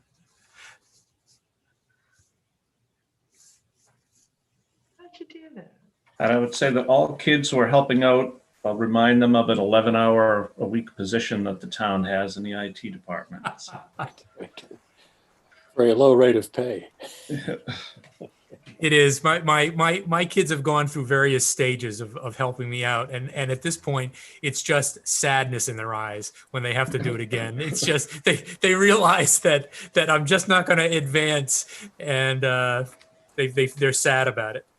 Same question, 50th time. Yeah. Gotcha. Okay. I just have to put in a plug for my daughter, who just graduated with a degree in computer engineering from Northeastern University. Wow. Tells me I can only see 4 people at a time because I am on a tablet. Oh, well, we can see you now. Okay, great. Thanks, everybody. All right. So let me just do a quick lead in. Betsy and I had a conversation, was it last week or this week? I think it was last week. Friday morning, and touched base briefly about what some of the areas we're going to cover today. And I told her that the order I would go in was to lead first with the salary administration plan work and the information that you folks have provided, which is comprehensive, makes an awful lot of sense about the way you're approaching salary administration. So do you want to just touch on that for a second? There may be some questions about it. Again, I found it very helpful and self-explanatory, but explain just how you folks are going about your evaluations and the like in that area. Sure. You want me to speak, Marty? Yeah. Yeah. Please. So Mr. Purple contacted us, I think it was October 1st, regarding scheduling the joint meeting, ran through the topics that you folks wanted to touch on. We actually ended up having a meeting on October 14th where we added a few of our own. But Mr. Purple told us that you'd want to discuss the annual adjustment. This is something that traditionally the board has done. It predates me. In the last couple of years since I've been chair, we try to get as broad a range of data as, within reason. And I have to thank Mr. Ballantyne. He comes in every year with data, Ms. Hale as well. And I think Ms. Hale is having, basically the data, the list is in the packet. It's number 10. I don't know what the number is in your packet. It says Bates 10 on it, annual salary adjustment factors considered. It's got that number from the clerk's office because it was in our packet. So you can see the last couple of years, we get some external data, we get internal data. We have most of it together. If we don't have it, it's because Vanessa tells us it's too early to have it and everybody's in the same boat. So the data is in the packet. I don't really have more to say than that. I think last year, Mr. Healy, you were on the board when we came to see you. We had last year's joint meeting was October 15th, 2019, and we discussed with the Board of Selectmen what kinds of things they would like to see. And I think the sense of the Board of Selectmen was the materials we were looking at made sense to you as well as us. So we repeated it again this year. And again, many thanks to Mr. Ballantyne for pulling together this data for us that's in the packet. And I don't have anything else right now on that topic. Okay, well, it still makes sense to me. Okay. And so, but let me see, and maybe we can just do it by, if instead of going around, if any members of the board have any questions or comments about this particular area. No, I suspected that might be the case. So the second one I told you I'd go in order would be the training, and it's. Oh, Marty, can I just add one thing? Sure. So there's a new piece. If you look at page 10 at the bottom, there is a new piece this year. I added a number 4, any special circumstances due to COVID-19. Obviously, we're in a whole new world. We have some town buildings that are closed, services affected. So I did throw this out to Mr. Purple to ask him if there was anything that he and his team at Town Hall thought the Personnel Board ought to know. An issue comes up every year in terms of parity with the unions. And we also have the managers who have contracts. If any of their raises are being reconsidered in light of COVID, then that would affect what we do with the SAP employees. If we're not in a position where anyone is talking about changes to the other employees, you know, I don't speak for the board. We haven't really had a substantive discussion on the adjustment. But just in terms of whether or not you guys are thinking about anything in terms of the new world that we're in terms of salaries, and we would want to know that. And I think Mark said nothing at this time. As of October, he didn't have anything. So. Yeah, actually, that's a very good point, though. And I will confess that's not something that I have focused on. But it is an interesting question about whether or not it should and has had an impact in that area. So thanks for putting that on our radar screen. Yeah, Ms. Malinowski? Can I just ask a question? So Betsy, on that point, 3B, does that mean that if we're talking about a level funded budget, that if we were to have a 2.5% SAP salary increase, that would result in a 1% overall budget increase, and therefore that would negate a level funded budget if that's what we were trying to do? Chelsea, Ms. Malinowski, great question, and I'm glad you asked, because 3B does not mean that, but it could be confusing. Okay. And actually, there is nothing in the packet. Mr. Ballantyne got me 3B supplementary, I think it was the day before, so my bad, I didn't add that to the packet. What that means is every year we ask Mr. Ballantyne, if we give a 1% raise or a 2% or a 3% raise to the SAP employees, so we're looking at the SAP payroll aggregate, okay? How much will it cost the town in dollars? Mm-hmm. So sometimes we might be between a 2% and a 2.25% or 2.25% or 2.5%, and we're really agonizing. And we wanted to know, just what are we talking about?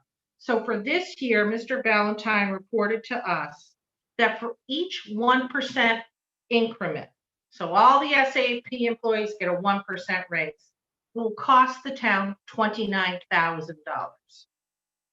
So if we give a 2% raise to all SAP employees, it will cost the town 2 times $29,000. Got it. 3% raise, got it. It has nothing to do when you folks start talking about level funded or 1% or 2% or 3%. And it's a great question, and I'm sorry I didn't clarify that. And thank you for asking. Thank you. Okay, next up is in the training area.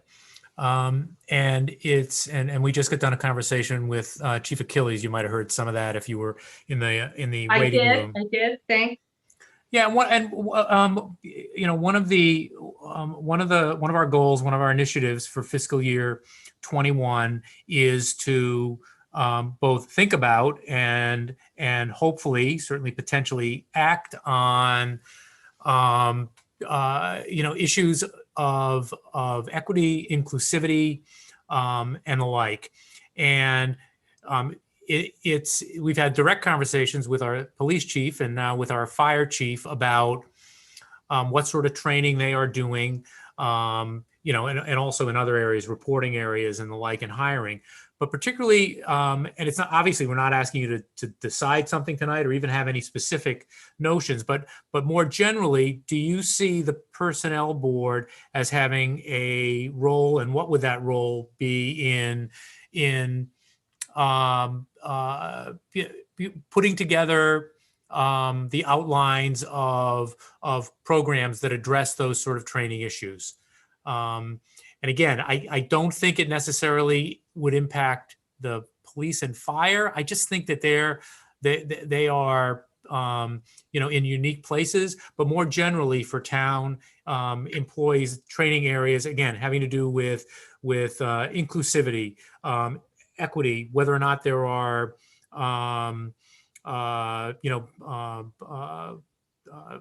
public service issues in terms of the interaction that folks have with the public. So I'm not asking if you have had any discussions or like about that, but whether or not you think the personnel board has a role in that area and what that role might be. Thank you for the question, Mr. Healy. So Mr. Purple had told us back on October 1st, and he also participated in the personnel board meeting. He attended the meeting on October 14th. And I saw that you had included employee training, but we were given no clue as to what that was about. And it was during our phone call last Friday that I learned that this was your specific focus. So if I will, I'll just refer to it as DEI training, diversity, equity, and inclusion for shorthand. So after we spoke, Mr. Healy, I just Googled diversity, equity, and inclusion training because I've had no experience in the background.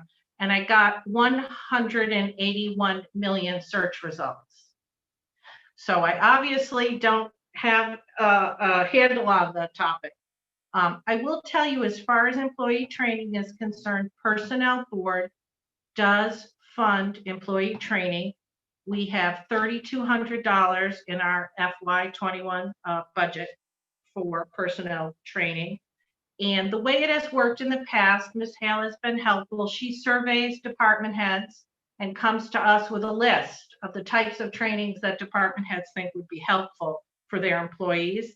And because I didn't know exactly where the focus was going to be, I had asked Vanessa to pull together a memo of some of the trainings we've done in the past 3 years. So we did some GIS training, we did Excel training, but basically what we do to maximize taxpayer dollars, because our mission is stated in the SAP, is to serve the taxpayers and the employees. So we try to do training that will have the broadest base of employees who would benefit from it. And in fact, last year, Ms. Hale brought us a request from, I think it was Mr. LaFlamme in the IT department. He had noted a need on behalf of certain departments for GIS training. And I actually surveyed, I think, 19 department heads to find out if GIS training would be of use to them. And we did, in fact, fund GIS training. And another area where we have funded training in the past is managers doing performance reviews. We had a training in 2018 on performance reviews. And since we adopted the new performance tool, we had a training in February. Oh, the good old days at the Public Safety Building. Ms. Hale, Mr. Purple were there. I think by all accounts, we thought it was a terrific training. We were actually going to hire the man to do a second training for boards and committees who have SAP employees. And that unfortunately was cut short by COVID. So you are correct, Mr. Healy. We haven't had a discussion about DEI training. I don't know that my board has the resources to become the DEI experts, but if you, and in concert with the folks that you work with, wanted to come to us and have a dialogue, if you had found a training that you thought was worthwhile, we would certainly be happy to take a look at it and partner with you by funding it. But I don't think that we have the expertise or the resources.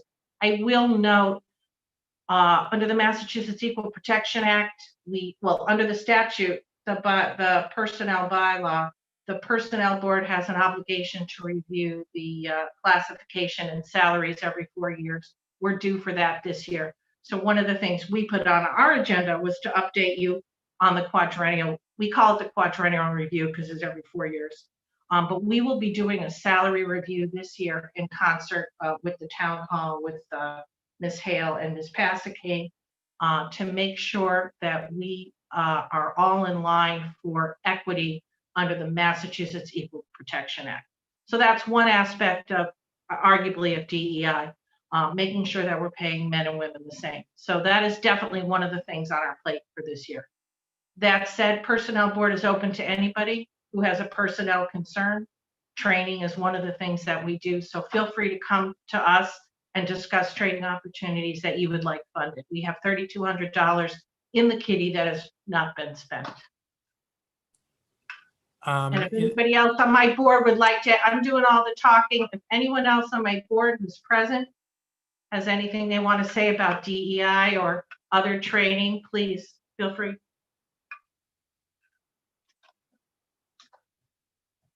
Wide range of training, as Betsy said, and for us, I think it's a matter of identifying what is it we're trying to accomplish with the training?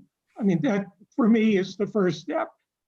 In terms of procedure, what we've done with training in the past is we work with Vanessa in figuring out, okay, who are the people who provide this training?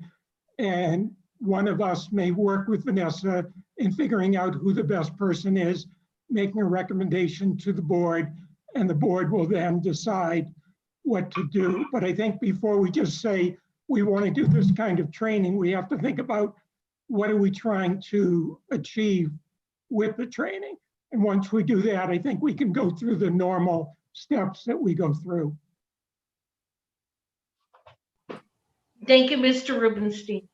Yeah, and I'll just say on that, and then I'll see if anybody and anybody else on our board has any questions or comments in this area. It is, I know I'm struggling in this area because it's not something that has been a focus, I don't think, of very many communities in terms of training that they offer and organize. And so I don't think we're flailing, but by the same token, we don't have a lot of experience in this area. It's not training that the town of Southborough has offered in the past, but getting ahead of the curve is usually a good thing, and that's one of the things we're trying to do in all of these areas. So with that little statement by me, anybody else have anything they want to weigh in on this area? Thoughts? Marty, if I could just add one thought that had come to me after we spoke. Maybe this is something we tried to explore with Mr. Laflamme with the GIS training, because that was a little bit costly. It didn't work out despite Tom's best efforts, no fault of his. But maybe with some of the connections we have at Town Hall with other municipalities, I feel bad. I'm always looking at Vanessa at these meetings, so I'm always asking her to do things. You need to get somebody else or put up a blank screen, Vanessa. With some of the connections that we have, if it would be possible maybe to join with some other municipalities, as Mr. Healy says, everybody's looking at this. Maybe hire a firm to do training for, I don't know if you're looking at hiring managers or everybody. I really don't know what your focus is going to be. Maybe possible to regionalize our DEI training. Maybe through the Mass Municipal Association, we can get some resources and maybe join with a few other towns and share the cost. I just throw that out. No, good thoughts. Anyone else on the board? Ms. Braccio. Just one question. Betsy, thank you so far for everything you've presented. Can you just, and maybe I missed this when you spoke, and I apologize if I did, the quadrennial review that you do, so that's for checking for equity and payroll. Is that statute driven? And you may have said that and I may have missed that, Betsy. And again, I apologize if I did. Can you just, okay, no problem, Ms. Braccio. It's late and I have a lot of information and I'm talking probably too fast. So if you look at the personnel bylaw, also known as the SAP, it says under section 16E, the personnel board shall from time to time, but no less often than every federal election year, hence the term quadrennial review. And that was told to us by Tim Norris, a special labor counsel. He called it the quadrennial review. We all looked at each other and said, what the heck is that? And he said 16E, because it's every 4 years. Personnel board is obligated to look at the entire classification system and the salary schedules. So we were due for such a review this year.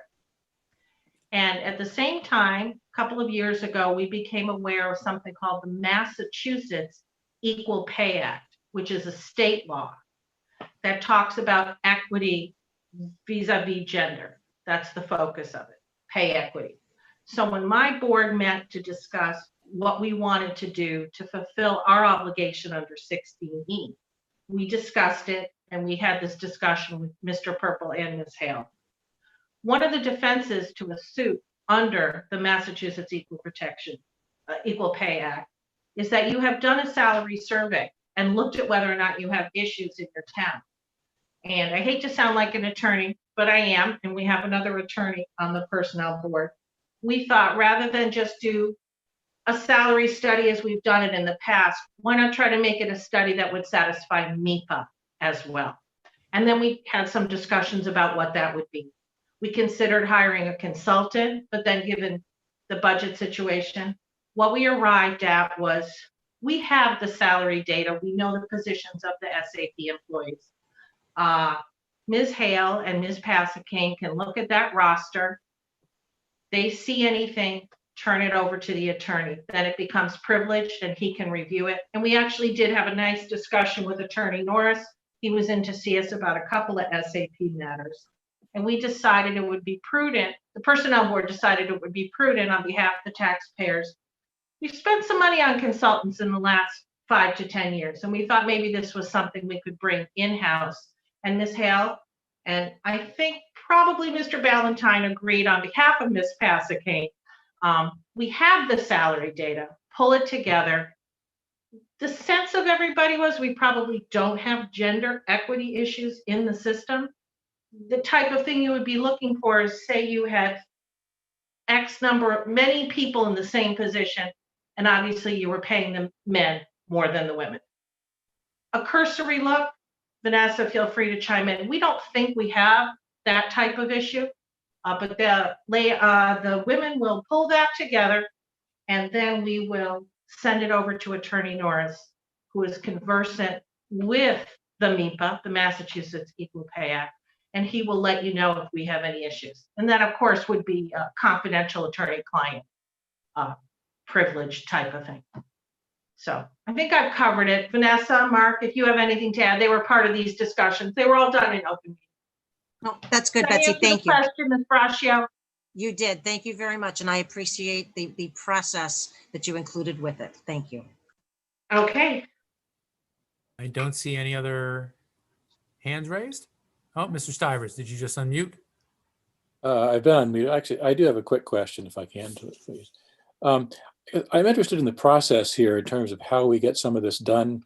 And I'm struck by the fact that $3,600 is a pretty small amount of money for training, where I think we probably have a lot of upside in terms of doing training. But it's interesting to me that as I read the town administrator bylaw, looks like Mr. Purple works for the Personnel Board, which I actually think is a good thing from the standpoint of sort of checks and balances and separation of powers. But with guidance and oversight from the Personnel Board, it says town administrator is responsible for development and implementation of training programs.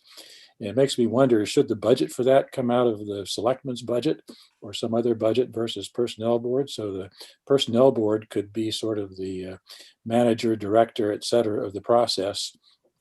And then Board of Selectmen staff provides the resources for the actual training program somehow.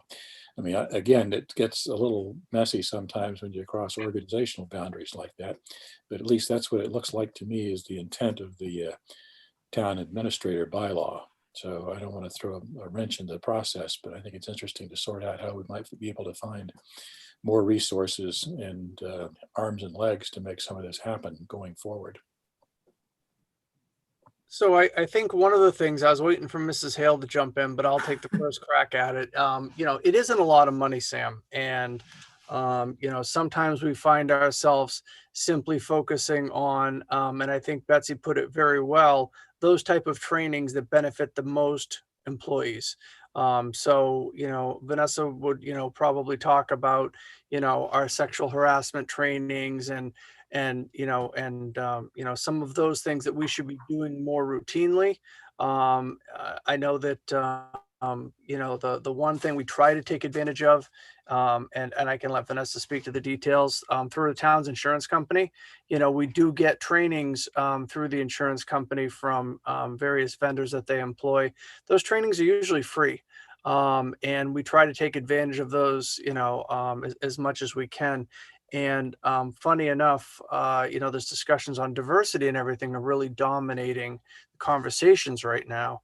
And so Vanessa had reached out to our insurance company saying, well, what have you got for diversity? What have you got for this? And they said, well, we've got this program we're putting together and we're working on this. And they're doing it in conjunction with the Mass Municipal Association, which obviously is the partner arm of the Mass Interlocal Insurance Association. And but they don't have it up and running yet. So these things are still, even though the conversations are dominating, on this topic right now, if we're looking for something free and available through some of the channels that Mrs. Hale, uses for training, we're going to be waiting a little while. This is going to be something we're probably going to have to pay for. And Mark, I guess I would suggest another dimension for that. I've some of the same issue in my day job, and I think one dimension is, of course, what can you do that helps the greatest number of people in terms of particular need. But the other one is focusing on which of your employee base actually has a particularly urgent, significant need. Mhm. And so it may be that there are certain areas or certain profiles of people who may need a particular focus in terms of diversity, inclusion, et cetera. And it may be a fairly small number of people, but it doesn't mean that they deserve any less focus because it's an important issue to focus on. So I think you got to combine both of those dimensions to make sure you're devoting appropriate resources to this. And maybe you get down to the point of granularity where you got programs for one or two people who happen to be important people in that process. Somehow, maybe people making hiring decisions, for example, that you really want to shore up as far as making sure they are thinking the right way, looking at the problem the right way, et cetera, and have the skills to do the right kind of things, even though it's not a large population, critical in terms of reinforcing the objectives we have for diversity, inclusiveness, et cetera. So no easy answer, but I think that's an interesting dimension. Mr. Chairman, if I could just comment a little bit? Yeah, Vanessa, sure. Sure. So thank you, Mr. Stivers. The hiring and the speaking with our department managers is one area I think is probably first on the list. I've been talking this past week or two with some of our municipal consultants that work with many of our cities and towns in Massachusetts about what they're doing and what they have to offer in this area. As Mr. Purple mentioned, our insurance company at Maya is, does not have anything ready to deploy right now. They're working on that. Some of the other consultants do have some options available, but many communities are struggling right now because they would prefer to do this kind of training in person. So, they're trying to determine, do we want to just go ahead and do some of these webinars and seminars over Zoom because it's important to get it out, get the content out there, or are we going to wait a little bit longer and try and do something face-to-face? I think the face-to-face is a long way off. So I'm really looking for something that can be deployed in a virtual format. Again, just a point about Maya, our insurance company, as Mark mentioned, many of the webinars that we attend or face-to-face trainings in the past, of course, that we were sending our employees to were free. So that's great. I'm always looking for something that's fiscally frugal that we might not need to pay for or might pay a very low rate to. I think that's, also developing this year. But I also wanted to note the more that we use our insurance company, it's under their loss control program that we get credits for sending employees to their seminars. So at the end of the year, in most fiscal years, we're looking at a $10,000 to $15,000 discount on our annual insurance premium. So we always look to Maya first because number one, they're usually free, and number two, there's a huge discount for us, in the following fiscal year. So they might be worth the wait in some cases, but I actually have a call tomorrow with one of our consultants who is trying to deploy something very soon, again, in a virtual format. So we hope to have more information within the next few days. Yeah, and that's good to rely on the insurance loss prevention folks. I use that myself. On the other hand, I sometimes have to remind myself that free is good, but effective is better. Thank you. Yes. I'll keep that in mind, I guess. All right. Leads us to third topic, which is the intersection. And your question or comment, Mr. Stivers, was a good segue between the personnel board and its governing structure and the town administrator. And obviously there is some, again, intersecting, maybe even some overlap of responsibilities. Betsy, are there some particular areas you want to touch on? Thank you, Mr. Healy. This will be my fourth joint meeting with the Board of Selectmen. I think, Ms. Braccio, you've been present for all of them. And the topic of the roles and responsibilities of the Personnel Director and the Personnel Board was, I discussed it at length in December of 2018. We arrived at, well, there's no nice way to say it. We didn't arrive at any conclusions or answers. I think the majority of the Board of Selectmen, they were very generous with their time. They listened to my comments. I read a lengthy statement detailing what I thought the issues were. And the consensus of the Board of Selectmen is that I should hire an attorney to tell us who does what.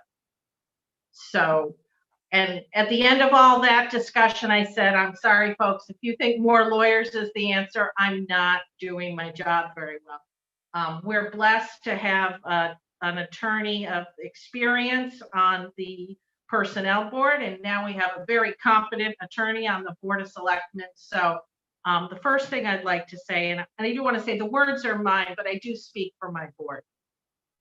They're a terrific board. They're a great group. They're all volunteers with professional experience who give a lot of their time. And through the years, I think we've been together, some of us for 2 years now, for 3. I'm going into my 4th year. I do speak for them. Of course, when I'm done with my comments, they can, of course, speak for themselves. But I speak with the confidence of my board that the issues that I noted 2 years ago have not been resolved. And I'm sorry to say that. I have a list of grievances, but the hour is late and life is short. And as I was listening to the first 2 hours of your meeting, I was thinking, how can I try to make this effective for my board, but easier for everybody? I don't think anybody wants to listen to my list of petitions and grievances. I don't know what time it is, but we've got to be going into your 5th hour or something like that. It's the sense of my board that we have 2 governing statutes. We have the personnel bylaw, the SAP, talks about the role of the personnel board, and we have the town administrator bylaw. For those who may be listening, that is chapter 27, article 9 of the town code. SAP has been around in one form or another for a long, long time. It gets added to and changed at town meeting. The town administrator bylaw was adopted by the town at the annual town meeting on April 8, 2013. It can be found in the town code at chapter 27. Very briefly, they do overlap somewhat, but I don't think the problem is in the statutes, and my board doesn't think the problem is in the statutes. At the end of the day, the town administrator bylaw says when the town administrator is wearing his personnel director hat, he works with the guidance and oversight of the personnel board. And everyone on my board has agreed, and it's no secret, that we do not feel this is happening. I have about 24, I got a notebook with 24 examples of the dysfunction, for lack of a better word, the dysfunction in the relationship, despite my best efforts over the last 3 years. But I don't think it serves at this late hour to go through the whole list. If any of the Board of Selectmen need to be convinced, I'll be happy to sit and list a list of petitions and grievances. So as I'm sitting here, I'm thinking maybe the answer is, because I don't think my board is getting where it needs to go with the personnel director in terms of working out the details of the relationship. There are just too many times, too many things, too many policies, too many decisions that invoke the SAP. I'll give you just one example within the last 6 months that you will all relate to. The Board of Selectmen was debating a draft COVID policy. Representations were made to your board that it did not implicate SAP in any way. Thankfully, Ms. Braccio understood otherwise and wanted to hear from my board. In the opinion of my board, it clearly did overlap with the SAP. And it was referred to us, thank you, Ms. Braccio. We took it very seriously. My board takes all of this seriously. Worked hard, reviewed it, and gave a draft back to you with our comments. This is the tip of the iceberg of things that do not come our way. There's a policy pertaining to benefits from November 2016. that implicates SAP part-time employees and limits their benefits.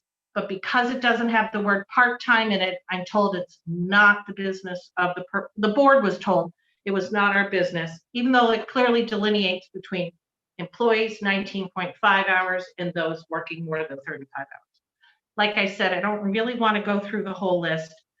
I think where I'm coming out on this, and I believe that the board would support it, if a representative of the Board of Selectmen wanted to sit down with a representative of the Personnel Board, probably would be me, and Mr. Purple, and see if reasonable people in good faith can sit down with the two statutes and for once and for all talk about who does what and when the Personnel Board should be consulted and how the Personnel Director should act in relation to the Personnel Board and what our guidance and oversight means.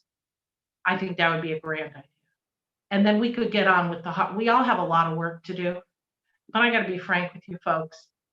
I do 85% of it, and I have spent the last 3 years chasing information. There's just, anyway, I'll stop there. I'm a volunteer. The rest of my board is volunteers.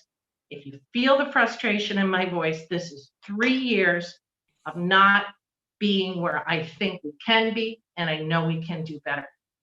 And it's not fair to my board, it's not fair to me, but moreover, it's not fair to the taxpayers and it's not fair to the employees. My mission isn't supposed to be to chase around and get information. It's to do the people's business. And the lack of communication, the lack of respect is impairing the ability of my board to do its job. And it's a big topic, and I'm really sorry to be such a bummer at this late hour. But again, if I'm not part of the solution, I'm part of the problem. And this is not just me, folks. This is my entire board. And we've been around and around with it. And I think maybe a sit down is the best way to go. And I'll be done there. Thanks for listening. All right, well, I'm going to get some comments and see if there's any questions. The one thing I'll say, when you and I spoke on Friday, and it's sort of interesting, we have a slightly different, and I was careful with my language today, and I said intersection. When we spoke on Friday, again, you know, the older I get, the more I dislike any statute or bylaw that I didn't write. I mean, I think that there's some unfortunate tension between the personnel board bylaw and the town administrator bylaw. I mean, they were written at different times. I don't think they were written with one eye on the other and the like. That being said, we've got existing bylaws in both areas. We've got a personnel board, we've got a town administrator, and you know, this is the discussion. We got to figure out how to make sure that we're getting all of this stuff right. So whether or not it's your suggestion of having somebody from the Board of Selectmen, and we can talk about that, and we don't even have to talk about it tonight. But I think some of the issue is as I said, what I think is real tension between the bylaws, the documents. That being said, you know, tension has to be gotten past, and so that we're doing things the right way, or is it at least as much the right way as we possibly can.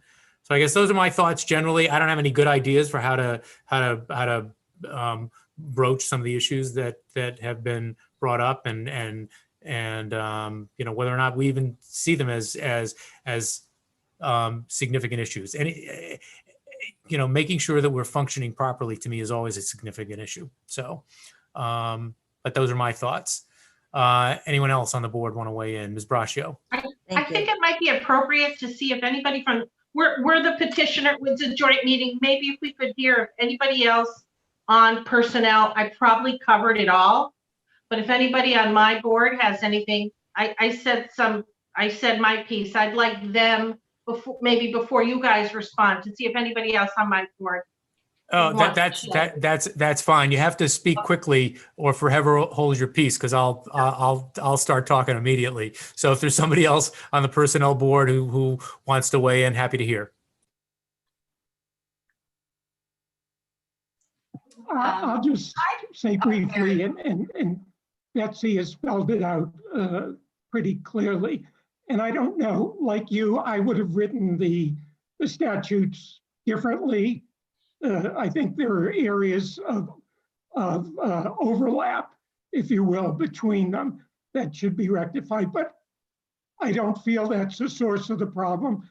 And I don't know, but my sense is part of it is the board under Betsy's leadership, I think, has been more of an activist board than maybe the personnel board was in the past. And I don't mean to in any way disrespect what they did, but I think we're doing things somewhat differently. And I think it presents a challenge in terms of how the town administrator was used to doing things to how we want to do things. I think that's part of it. And that's why I think a dialogue, maybe we can work this out. I think people are trying to work in good faith, but they just have a different idea of what that means. Marty. So I agree with Betsy. I also agree with Barry. We could probably work the two bylaws a little bit. I don't believe that's the issue. I think the best idea is to actually sit down and have a heart-to-heart talk. I think there's maybe some personality issues going on in here. One of the biggest things right now that I have an issue with, and I would like to ask Mr. Purple to please, when he joins our meetings, to actually sit there and look at a black screen with Mark Purple across there for the entire meeting and not see him in person, I find insulting. Dorianne, I'm gonna. Or not, we don't know. So I would just encourage him. He's probably there. He's doing other stuff, but I would like to see him in our meeting. So I would encourage him to just join us in person, like we're all doing tonight. Okay. That might help.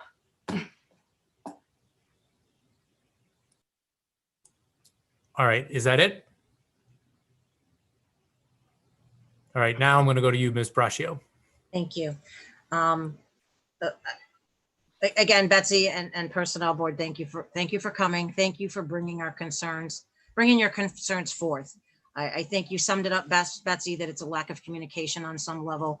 And I think it behooves us, as members of the Board of Selectmen to make sure the conversation takes place, that sometimes it's just a matter of sitting down and an interpretation of something that's happening or is done, can be resolved. I hear your frustration. I want you to know that, from all of you that are here. We hear your frustration. Let me say that. I think we all hear your frustration. I don't have an answer to the path of how best to get there, Betsy, and balance of the board. But I think certainly a conversation, and this is a starting conversation, and it's a starting point. And I hope that, we can work together from here to move forward, to work positively together. And as Betsy, as you say, do the people's business. So again, that's my suggestion. Have the conversation. Thank you. Ms. Malinowski? Yes, it's not. Hold on, Betsy. Hold on, Betsy. Hold on. I'm going to go through our board. Great. Okay, thank you, Betsy and the Personnel Board. I also hear what you're saying, and I think it's the Board of Selectmen's responsibility to listen to your concerns and address things that you're saying have not been addressed for the last 2 years. And I do think it would make sense for us to have a sit down and figure out where the challenges are and figure out that we can work collaboratively together, because we all have things that we need to get done and we want to be the most effective that we can with the time that we have, right? Because we all have lives and other jobs and responsibilities, and we don't want to be wasting your time. And I think Mr. Rubenstein's comments about how Personnel Board has kind of stepped up what they've been doing over the last few years, I think that's also played into here. And I think you have great momentum and you've done a lot of great things for the town. And we also don't want to forget that we have how many employees on SAP, like it's not a small number.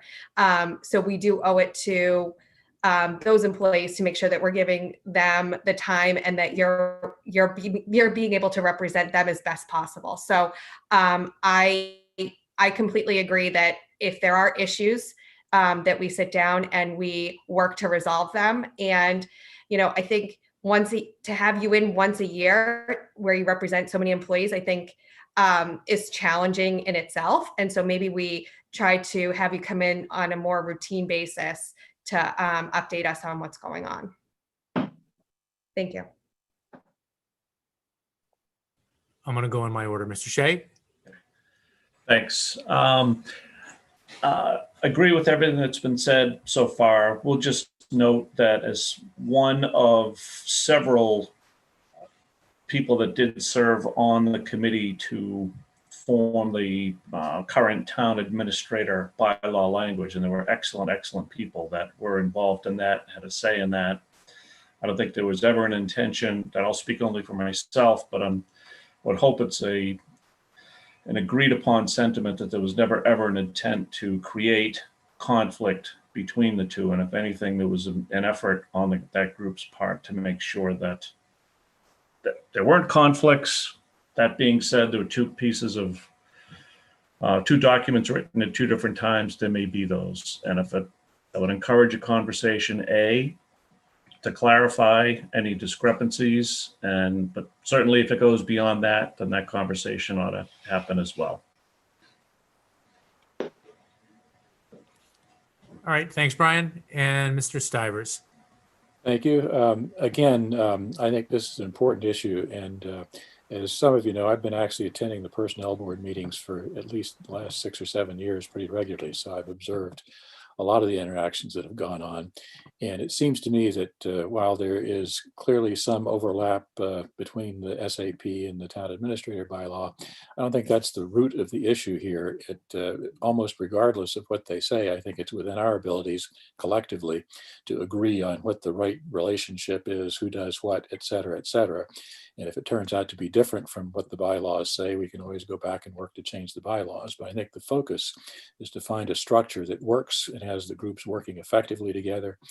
And I think, again, I'm always reminded that having good people who are well motivated, appropriately compensated, and effective in their jobs is the key to the success of the entire organization here.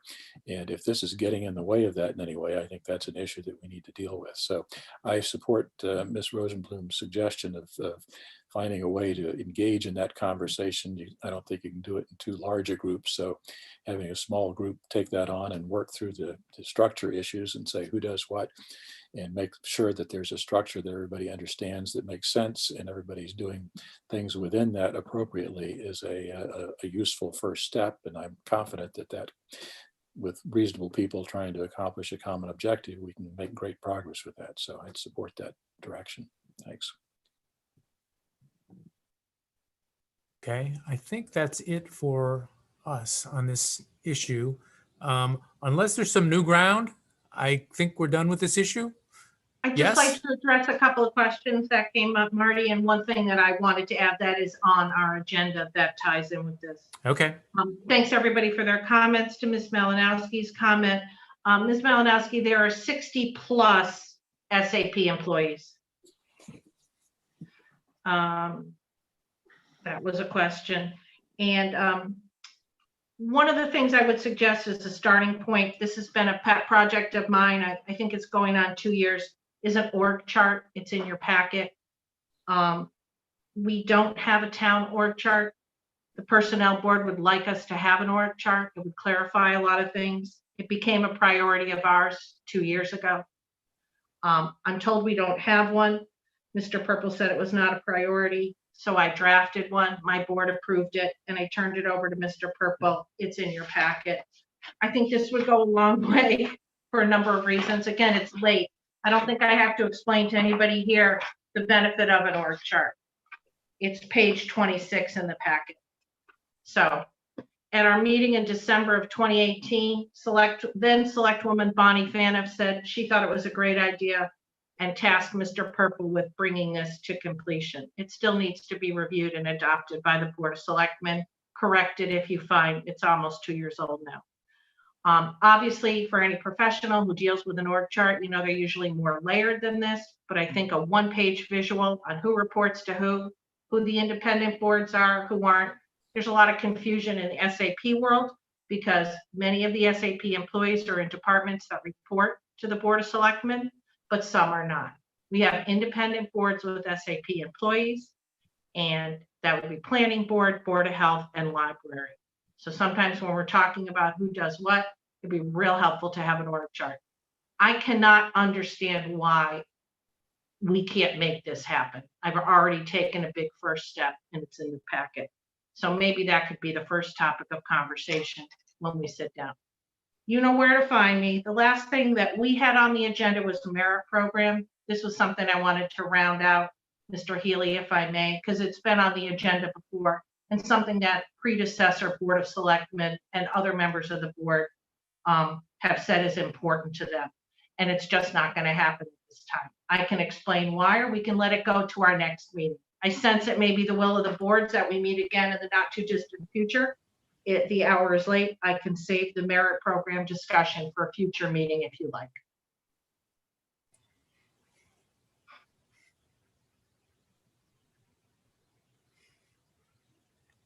How long? It's and it may bleed into some of the other issues with why things don't happen and when they don't happen. So maybe the second meeting. I think maybe for another day. Yeah, I think part of the dialogue with the town administrator would be a good place to start with that. Yeah, and again, and Brian, I'm when I was talking about, and I do, any statute I didn't write, I don't like these days. So that being said, there is, and again, reasonable people and unreasonable people can differ. I think there's some tension between those two, the bylaws, but that's but we can figure that out and address that. And I took a look at the org chart. And there's some tension there, at least in my view. But that's why you do a draft and then talk about it. But let's absolutely. Okay, so let's leave it at that. We covered the topics that we identified in the agenda, and maybe for our board, I don't want to lard things on for October 27th, but maybe on November 4th doesn't look like it's going to be awful right now, although that can change obviously, but maybe a discussion item that touches upon a couple of these areas that we've talked about tonight. All right. Nobody's saying no, nobody's saying yes. So November 4th could be risky. There could be massive depression on November 4th. There's going to be something on November 4th. Marty, Well, if I may. I think it will get fixing up these statutes and making the personnel business work better will give us all a goal to work toward, to get our minds off of whatever's bothering us on November 4th. There you go. I'm sorry, Lisa. No, just to clarify, Marty. So I personally would hope there'd be some type of conversation between now and November 4th. To me, it's 2 weeks away and we're talking about lack of communication. So I would hope that there could be some form of conversation that takes place between, whether it's Betsy as chair of personnel and Mr. Purple, and even if a member of the board sits in. I really hesitate. I don't know how the board feels. I hesitate to put this off based on the frustration that we've heard tonight. At least some form of conversation, not resolve anything, but put some things on the table and start a process to move forward. Yeah, That's just my suggestion. That's a good idea, I think. This is one of those where you've got a line of people and it looks like everybody else took a step backwards. And I'm happy to be the Board of Selectmen participant in that process. I'll bail at a later date, but for now, I'm happy to try to fill in between now and November 4th and at least get some sort of conversation going. Great, thank you. And thank you to Personnel Board for coming. And on behalf of the board, on behalf of my board, thanks for listening. I know you all have a lot on your plates, but honestly, we have no agenda other than to fulfill our mission under the SAP and to make everything work better for everybody. And I think we can do that. I look forward, I'll be sitting by the phone waiting for your phone call. And finally, I will say, Dorianne, that I found that artwork behind you very distracting. I don't know quite what to make of it, but. Betsy, do you need to adjourn your meeting? Sure. Thank you, Ms. Braccio. My board, are you good to adjourn? I can't see them. I don't know if they're still there. Anybody from personnel have anything else they want to say? They're shaking their heads no. All right, thank you very much. Therefore, the meeting is the Personnel Board virtual meeting, the part of the meeting that is the Personnel Board, is adjourned at 21:12. Thank you all. Thank you. All right, good night. Thanks. Thank you. All right, what did I do with my agenda? Halfway through now. No. Oh, next up, chair's report. I do have my notes on that.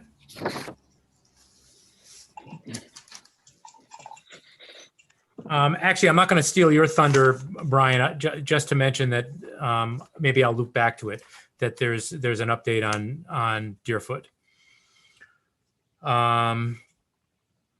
that's coming. Halloween, it's not a specific agenda item. We've alluded to this in previous discussions, and members of the board can correct me if I'm wrong, but the position of the Board of Selectmen is that we hope everyone has as happy and healthy a Halloween as they feel comfortable having. And that we've linked on our town website to the guidance by the state. It's pretty comprehensive. I think it makes an awful lot of sense. It builds on guidance that we've gotten in all areas of our life for the last 7 months or so. My personal view is I think it's important that, again, if people feel comfortable, I'm not sure if there's a bigger holiday for kids than Halloween. And, you know, grasping for normalcy during this, extraordinary doesn't begin to describe it, situation that we found ourselves in the last 7 months. Halloween for kids is about as normal as you can possibly get. So I encourage families, again, if you feel comfortable, and take a good look at the state guidance, to have a happy and healthy Halloween. And hopefully it'll be a nice night, and kids in costumes can be walking around neighborhoods. I always enjoy it. And that for folks who are not going to be out in costumes, but for waiting for the costumees, that they think carefully about how they're going to engage those who are out on Halloween in as safe and healthy a way as possible. I think there's a way to do it. Again, I think the state guidance is very helpful, comprehensive, and is a good outline for how to have a happy and healthy Halloween. I'll interrupt, and if anyone else has anything to weigh in that area before I go on to a couple of other things that I've got in my report. Not just kids. I'm going to miss the pumpkin walk. Yeah, no, there are some parts of our normalcy that we're not going to be able to get, which is why I think it's as important to grab as much as we can. Okay. And I hope the weather's nice. I had sent about a little over a month ago a letter to the ADA committee, to the ADA chair, Mr. Sines, about some of the issues that have been raised with the public safety complex. And I just got it back today. I'll send it out to everyone. It's a response to 3 particular questions that I posed about whether or not they thought it was required under the ADA, whether or not they thought it was a good idea, whether or not they had addressed it as a committee, and he responded to it. So maybe put it on as an agenda item down the line for us to talk about and decide what, if anything, we should or need to do going forward, given the information we got from them. Karen Galligan, DPW, brought up an issue with me. Chief Achilles had sent out a communication about in the course of the fire department's duties, they were up on Overlook and encountered some trees that he thought were threatening from a public safety perspective. Ms. Galligan touched base with me and advised me that all of the trees that are potentially could potentially damage some power lines and some cable lines and the like up in that area are all on private property. And so she just let me know, and so I can let you know, that she is going to interact with the landowners of that private property and hopefully come to some sort of accommodation with them to address what might be what at least the fire chief has addressed as a safety issue.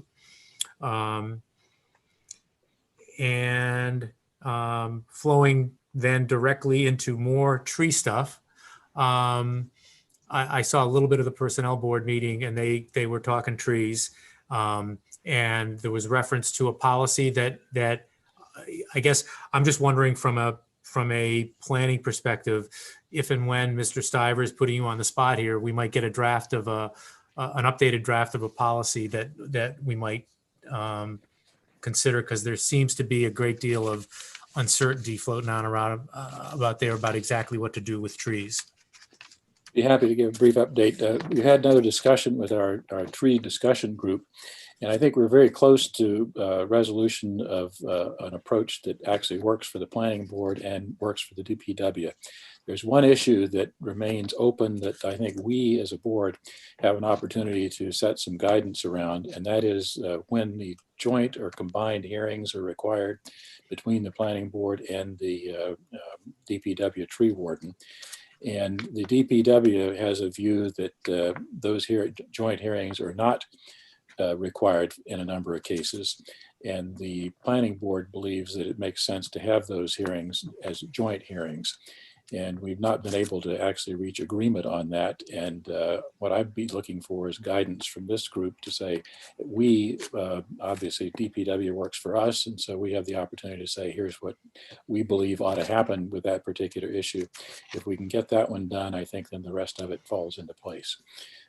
I am happy to report that there were tree hearings last week for, I think there were like 20 or 19 trees on non-scenic roads and for 10 trees on scenic roads. Most of them were obviously dead, and there was very little controversy. I was actually impressed with the care and diligence that DPW, tree warden, and the consulting arborist took, and we wound up approving removal of most of those trees. Some of them will be pruned to save the trees. And again, I think that's working at the operational level pretty well, but there's a hearing issue that we need to resolve. So I would hope that we can get that on our agenda soon. I think that's a fairly brief conversation. If we can fix that one, and the rest of it, I think, falls into place. The only thing I'll say is I want to see the paper. I think I've made it clear that I don't like things that bylaws and the like that I didn't write. So well, be happy to have you write this one. No, I don't think I'm going to do that. Okay, that is it for that is my report. Ms. Braccio. Sorry, I am good. Thank you. Ms. Malinowski. So I have 2 points. I did have some preliminary conversations with both chiefs about regional dispatch, and Chief Paulus did do some legwork in talking to some towns who have done it and who are still doing it. And so I wanted to bring it back to this board to decide kind of what next steps would be if Chief Paulus suggested a subcommittee to look at some of the data and figure out, really you have to find the right partner to do this. So does it make sense to go the subcommittee route, or do you want me to kind of continue to go down the path with the chiefs and then bring something back to this board? I didn't know how you wanted to proceed. I'm not sure if I'm ready to decide tonight. Okay. Is there some data in writing? Is there something to look at? No, I don't have data yet. I didn't Okay. want to pursue that if it wasn't the will of this board for me to go ahead and get the data. If you want me to do that for the next step, that I can do that and then bring it back and then we can decide what we want to do. I think that makes the most sense. Okay. I'm interested in that. Yeah, I'd like to see that. So why don't I go ahead and do that? Okay. And then the second update that I wanted to give is actually related to the schools and the communication that's going out for COVID. They are doing a good job of notifying the schools impacted as it comes up. And I know a lot of you don't have children in the school system. So I just wanted you to make you aware that those emails are going out. And if you wanted to be included, I'm sure we could ask Mr. Purple to include us on those communications. Yeah, I think that's a good idea. It's just going out to parents and yeah. do you get all of those, Mark? I do get, usually excuse me, usually I get them probably an hour before they go out to the public or to the school community. So I can absolutely forward those to the board for informational. Yeah, I'm not looking to weigh in and tell the schools what they should or shouldn't be doing. God knows. But yeah, really. Trouble. Yeah, exactly. But yeah, I just think it'd be helpful and might help inform maybe some stuff we're thinking about doing at a town level. So, okay, great. Okay, thank you. Brian. Thanks, Marty. Two things. First, big thank you to the community for their support this past weekend with at the golf tournament and support for ALS1. In total, with contributions made at the clubhouse plus other contributions that were made online, it was close to $4,500 that was raised. Last year, over that same weekend, about $2,500 was raised, so a significant more amount of money was raised. Certainly, we've had a lot more action at the golf course, a lot more players this year compared to last year. We certainly had much better weekend weather over the full weekend this year compared to last as well.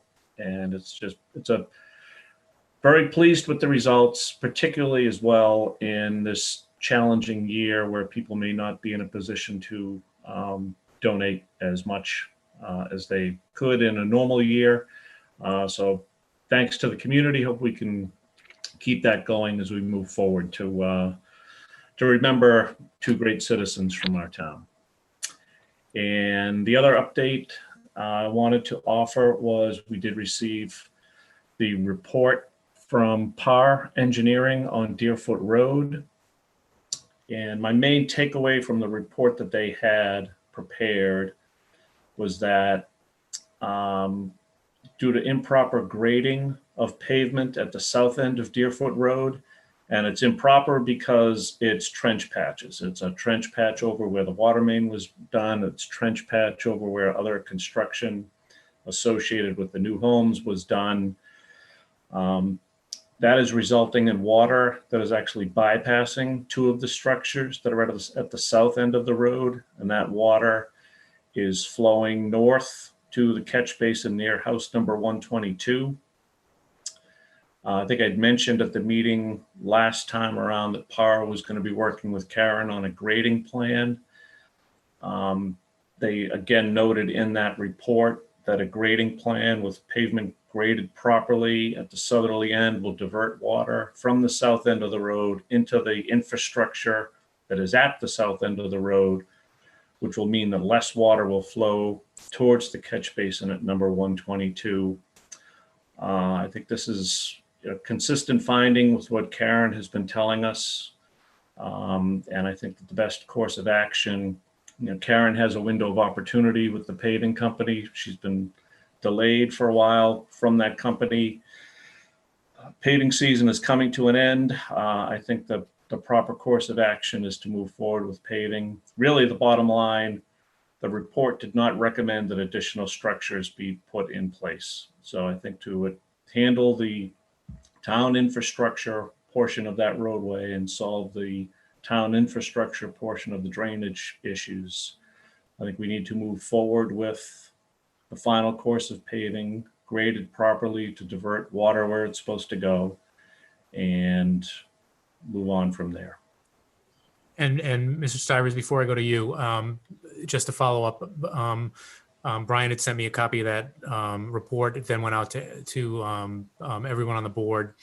I agree with everything he said. I followed up. I had a conversation with Ms. Galligan, and she does have a what she thinks is a very narrow window because of because it's New England and we're heading into winter. And I mean, this is a DPW decision. And we layered on that decision by getting an additional report.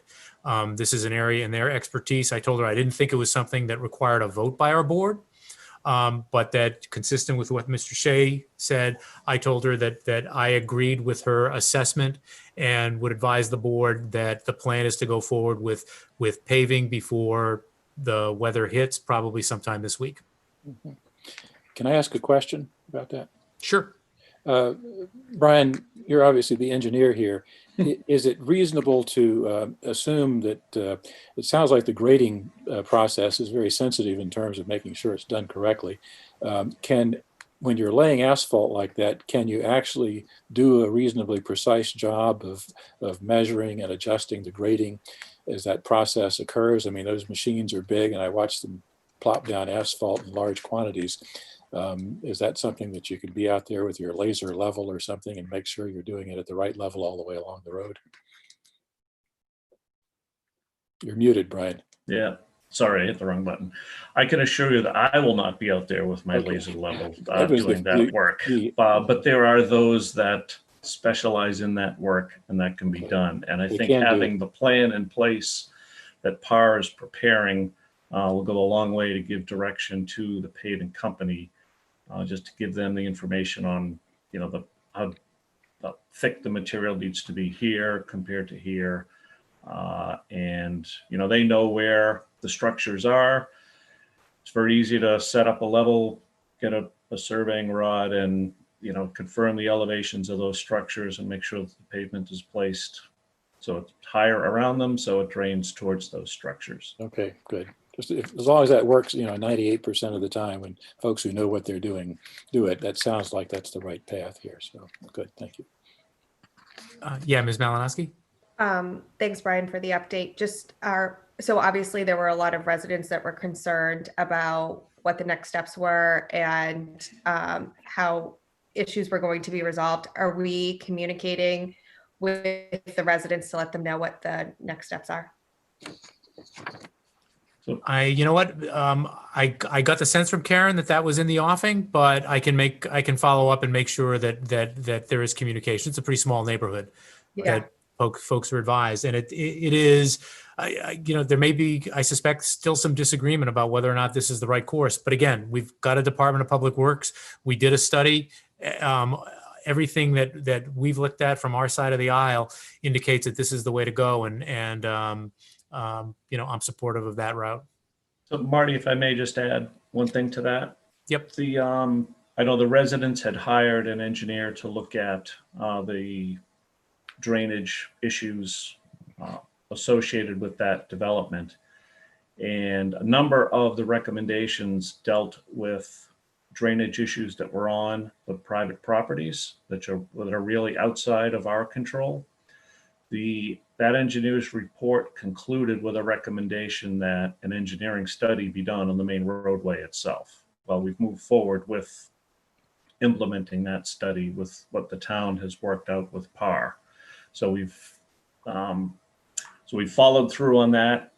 One of the things that Karen was going to do was actually reach out to that other engineer, because in his report, it looks like one of his recommended solutions is a drain structure on a private property connecting to a pipe in the roadway. That he was looking at the original system in the roadway, not the newly laid out system. So his catch basin would actually tie into a pipe that no longer flows. So she was going to reach out to him just to confirm that he fully understood the infrastructure system that is in place within the roadway itself. I'm not 100% sure he was aware of modifications that had been made. So again, I think, as Marty had said, there may still be disagreement, but I think the town has done its due diligence and followed through on its commitment to look at the situation, to look at what we can do to improve, the roadway itself. And certainly the PAR report also notes a lot less sedimentation than what had occurred previously as well. And the developer has followed through to establish growth of lawns and other areas to help control the sedimentation problem. Hopefully we can get the final top course placed properly. Let's control that water. And, I certainly understand the frustration from that group as well. They've been living in a construction zone for quite a time. So I'm sure that's a contributing part of this. And hopefully this is a step forward to help improve the overall situation. Great. Thanks again, Brian. And Lisa, I'm just going to add one more thing. And Brian mentioning the golf tournament, and that is having to do with the Schifrins.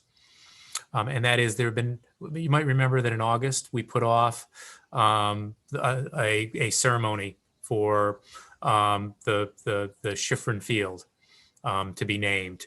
And the idea was perhaps it could be done in November to tie into the 1-year anniversary of Brian Schifrin's passing. For a variety of reasons, and Lisa has been in touch with Mrs. Schifrin about this. There is general agreement that maybe the ideal time would have been in November, but the best time is going to be in the spring. And so the target date now is sometime in the spring, hopefully tied into the beginning of the Little League and the girls softball season. So it's not going to happen in November. So anything else on that, Lisa? No. And again, Sorry, thanks. You covered it perfectly. Okay. All right. Yeah. And Lisa's been coordinating all the communication for us on that end. So thanks for that. I think that's it for reports, Mr. Purple. Wait a minute. Oh, what? I have a couple of things. May I? Your questions don't count as your report? All right, go ahead, Sam. Have I been on the clock? How much time do I have? A few quick things here. One, following your comment, Marty, about the ADA questions, I attended the ADA committee meeting yesterday morning, and they expressed some frustration about the assessment of town facilities that's in the works here. And so I'm hoping that is moving along, and we'll keep that one moving. Just to comment. Marty passed along to me an inquiry from Jason Malinowski about our issue on our goals list about firefighting water for Pine Hill Road.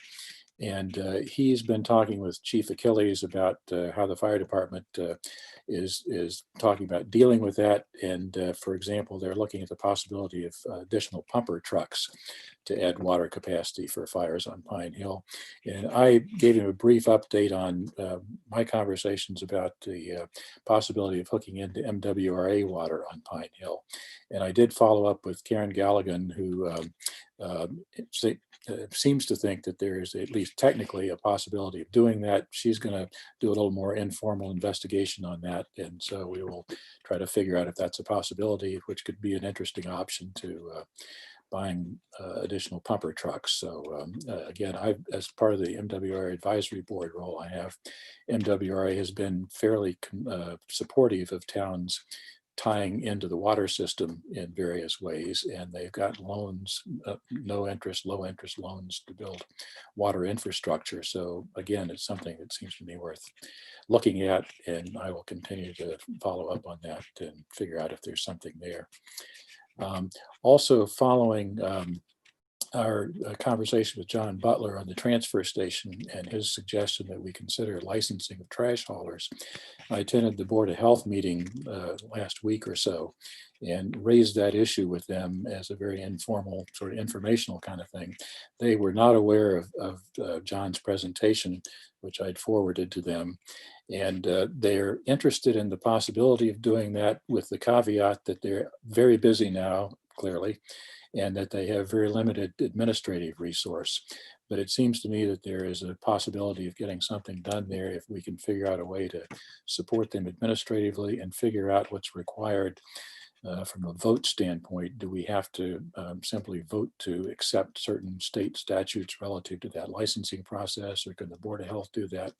Which would be a question I would assume for town council. So I think that we have an opportunity to do something there if this board wants to keep that one moving. But I think the ball is in our court at this point to work with the Board of Health to figure out what needs to happen and see if they are supportive of that. So opportunity there, but I think again, it's up to us. Quick follow-up on the golf course is, folks know I've been following that. The year-to-date revenues are up almost 70% over prior years. So great news, generating money actually to either to put back into the golf course. Rounds are up, and we're going to hit the greatest number of rounds there, it looks like, at least in recorded history from what I've seen here. So very exciting, and turned out to be, again, a real asset for the town. So I think that's very good news. That's it for me. All right, Mr. Purple. Excuse me. I'm Whoops. sorry, Marty, Sorry, Liz. just a process question for you. So under the consent agenda, the contract for the downtown initiative for Judy Barrett, I was going to give a brief update of how the contract came about. Would you prefer I did it under members report, or hold the item and do it under the consent? You know, Julie Connolly and She's here as well. yeah, I would do it under consent and hold it. Okay. I'm guessing they may want to weigh in or have something to say. So why don't we do it that way? Okay. I just wanted to check. Thank you. Yep. All right. The third time, Mr. Purple. Are we sure? Is everybody all set? Okay. I was going to be very brief, but actually it just sounds like I'm responding to Sam. So I apologize. I'm not slighting anybody else. It's just Sam gave me a lot of lead-ins. I'll compare notes with you before the next meeting then. Yeah, let's see. So I think with the golf course, you know, the one thing, and Sam is absolutely right. It's been, you know, since, you know, it's probably been at least a decade since they've seen, you know, these numbers in terms of rounds and everything. And that it's been the one silver lining, I think, in this pandemic, is that golf is one of the things that was able to open up, you know, quicker than anything else. And I think that, you know, since people may be working remotely and everything in that, a 9-hole course, it's great to go out and, you know, and do a round in a couple of hours. It's not an 18-hole course where it's, you know, maybe 5-6 hours. So we are seeing some benefit. I'm hoping, you know, that those rounds and everything, you know, will continue, but post-COVID, you know, we're going to have to find out what the real numbers look at. But for right now, you know, we'll take it.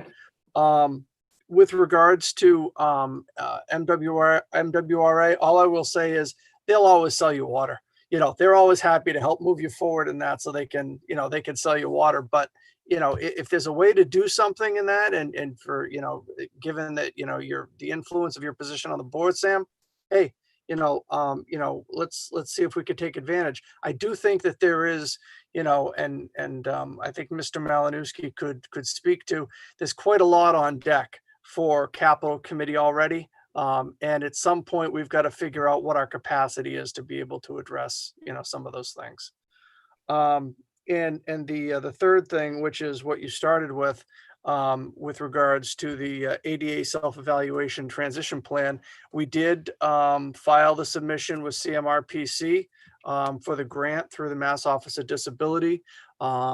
If you recall, you know, we did have $40,000 budgeted by town meeting to get this done. So CMRPC has put in for for us, and I believe 4 or 5 other communities for MOD grants for self-evaluating transition plans. We may not all get funded. However, I've already told CMRPC that we do have funding available. You know, if we don't get a grant, they're still doing the work. You know, we're still going to use the consultants that they have on board, and they've realized that and they've agreed to that. And I think that we budgeted 40,000. The work they've evaluated for the grant process is about 41, but they said if we don't get the grant, we'll make some adjustments. We'll come in, you know, where we need to be with our budget to get that done. So the process right now, it looks like grant awards will be announced in December. Work has to be completed by June. So it's a pretty quick process. And you know, I appreciate, you know, the work that Vanessa did with CMRPC, and John Parent and Tim Davis did a lot of work on pulling together some of the data and everything that we needed to. So I appreciate their efforts, and hopefully it turns into a grant award. Good, thanks.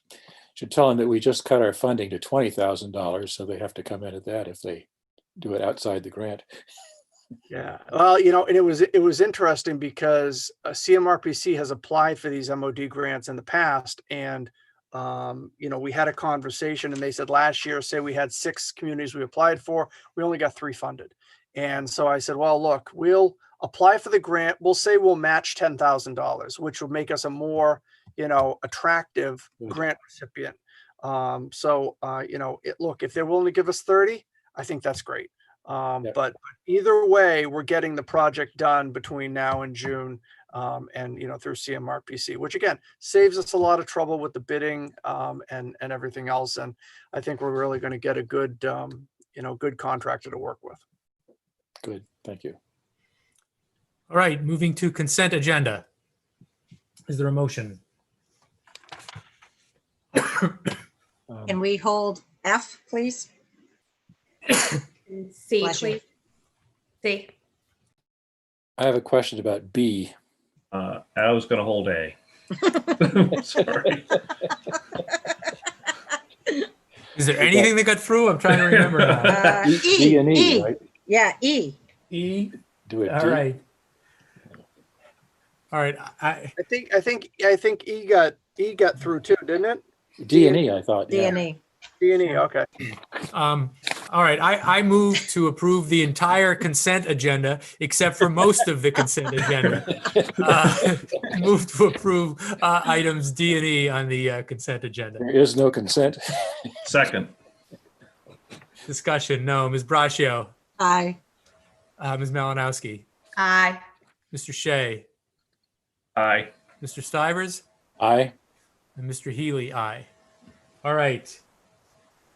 A, who held A? I held A. Okay. One slight change to the minutes under members' reports. On page 6 of the minutes, members' reports, 3rd paragraph, it says, Mr. Shea stated there has not been a report from Power Engineering as of yet. He said he and Ms. Galligan visited the locations during multiple rain events. It was actually the engineers from PAR that visited the location during multiple rain events. So that's the only change that I would request. While we're on A, I have one small one. In the EDC part, Judy Barrett's name is misspelled at Judi instead of Y. While we're changing. Okay, with those edits / revisions, I will move to approve the minutes of the last meeting. Second. Discussion, no. Ms. Braccio. Aye. Ms. Malinowski. Aye. Mr. Shea. Aye. Mr. Stivers. Aye. And Mr. Healy is aye. So that's approved unanimously. B, who held B? I held B. Just had a question about the annual town meeting date. That happens to be Passover and Palm Sunday weekend there. Did we talk about doing it March 20th instead of the 27th? We did not, Sam. I thought that avoided the holidays when I took a look at it. It avoids Easter, which is the following weekend. But you know, again, I don't have strong feelings about it, but I know some people might be. So raise the question. So if it's the Saturday of The 20th, Palm Sunday weekend, I personally don't see that that's a conflict. not a conflict for me particularly, but I've heard people So- express concern about that in the past. Well, I think it might be certainly if it spills over into Sunday for some reason it might, but Yeah. there's no, We I think wouldn't have we the wouldn't have a meeting flexibility on to Sunday. move it. Yeah, it'd go for Saturday to Monday, I guess, under the bylaw. But And Yeah. Saturday's Anyway. Passover. yeah, I don't have strong feelings about it, but we've talked about this kind of thing in the past. So Does the bylaw mention something about flexibility with respect to holidays? it says any Saturday in April or March, March. before the end of March. So you could do it any Saturday in March. It doesn't specifically mention, holidays, religious, secular, etc. I don't think. Not a big deal, but just didn't know if Mark, you'd had conversations with people about that.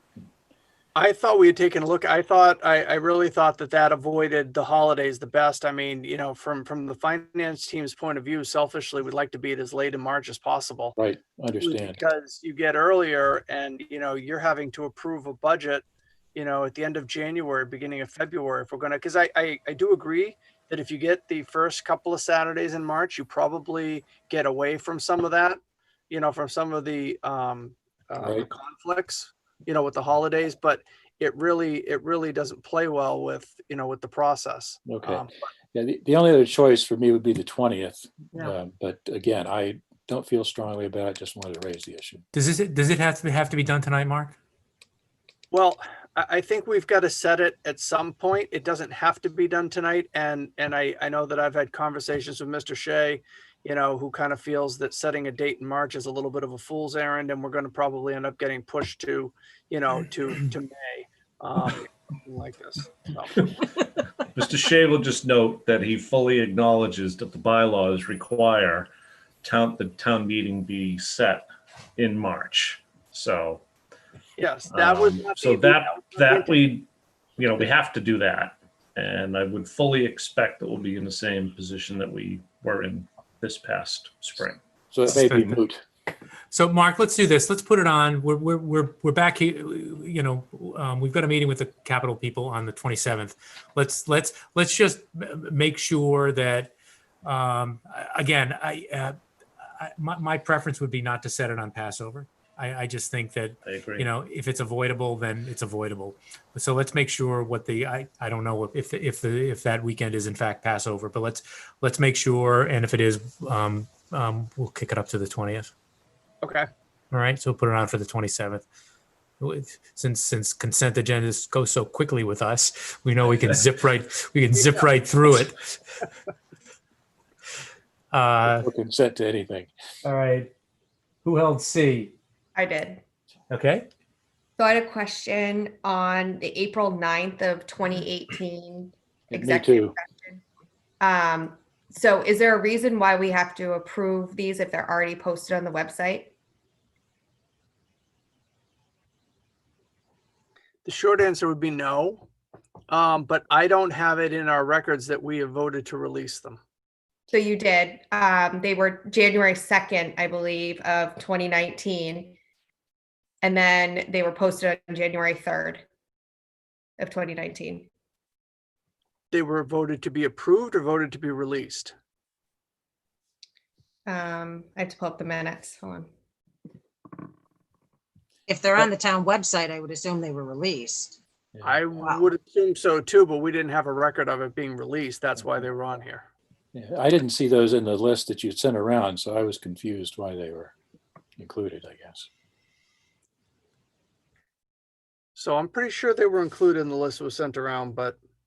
Well, what is, I guess what is, if we can't have absolute confirmation now, if they've already been approved and released and we release them tonight, then it's a nullity. It's already been done. So what's the downside to approving them tonight? I think, well, I just wanted to make sure I understood executive minute approval. And obviously this has been a hot topic to make sure we're tracking executive minutes, what's redacted, what's been released. So I have concerns about what we're actually tracking.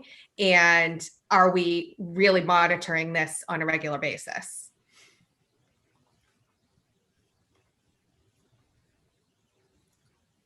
So two different So, questions. So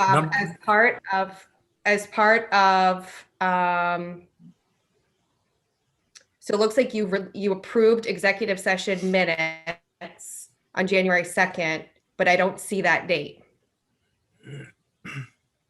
But they were posted the next day.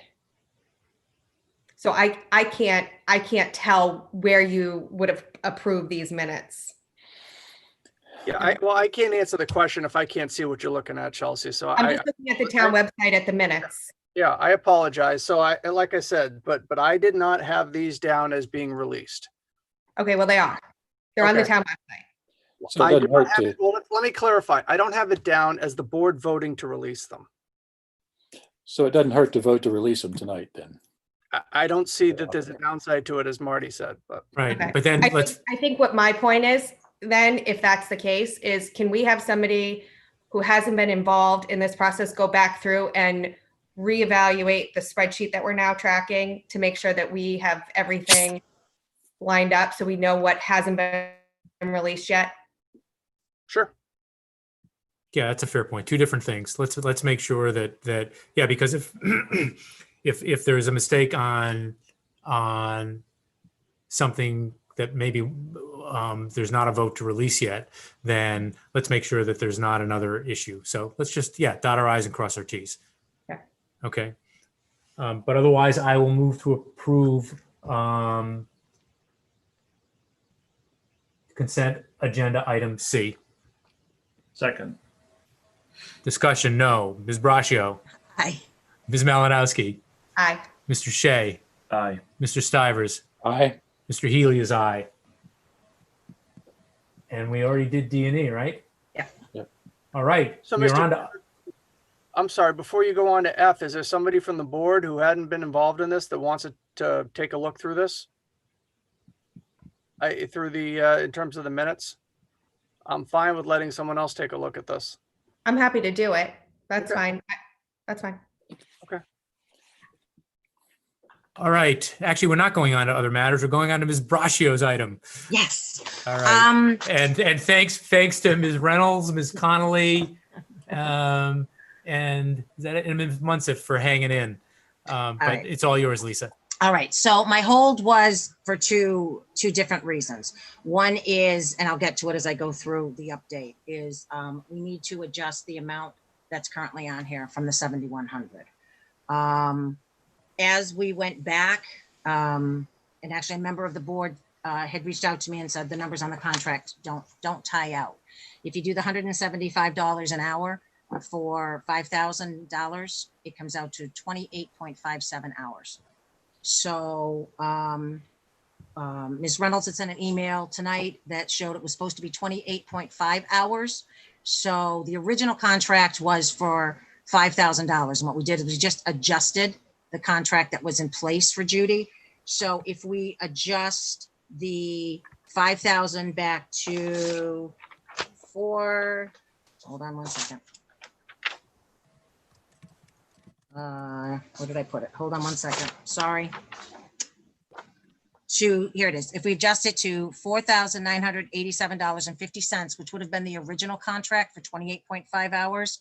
And what we did is in discussions with Judy, we increased that by 12 hours, which was $2,100. So the actual amount that should be on here for the fee for service is $7,087.50. And now I'll tell you how we got to that point. So at the EDC meeting on Friday, it was agreed on a path forward being not utilizing the overlay and having Judy do some redistricting. And based on feedback that was received, EDC's point person, Julie Conley, and I had a conversation with Judy Barrett on Friday. We talked about the best path forward and what the cost would be to actually do the zoning rewrite that planning board had suggested in doing a I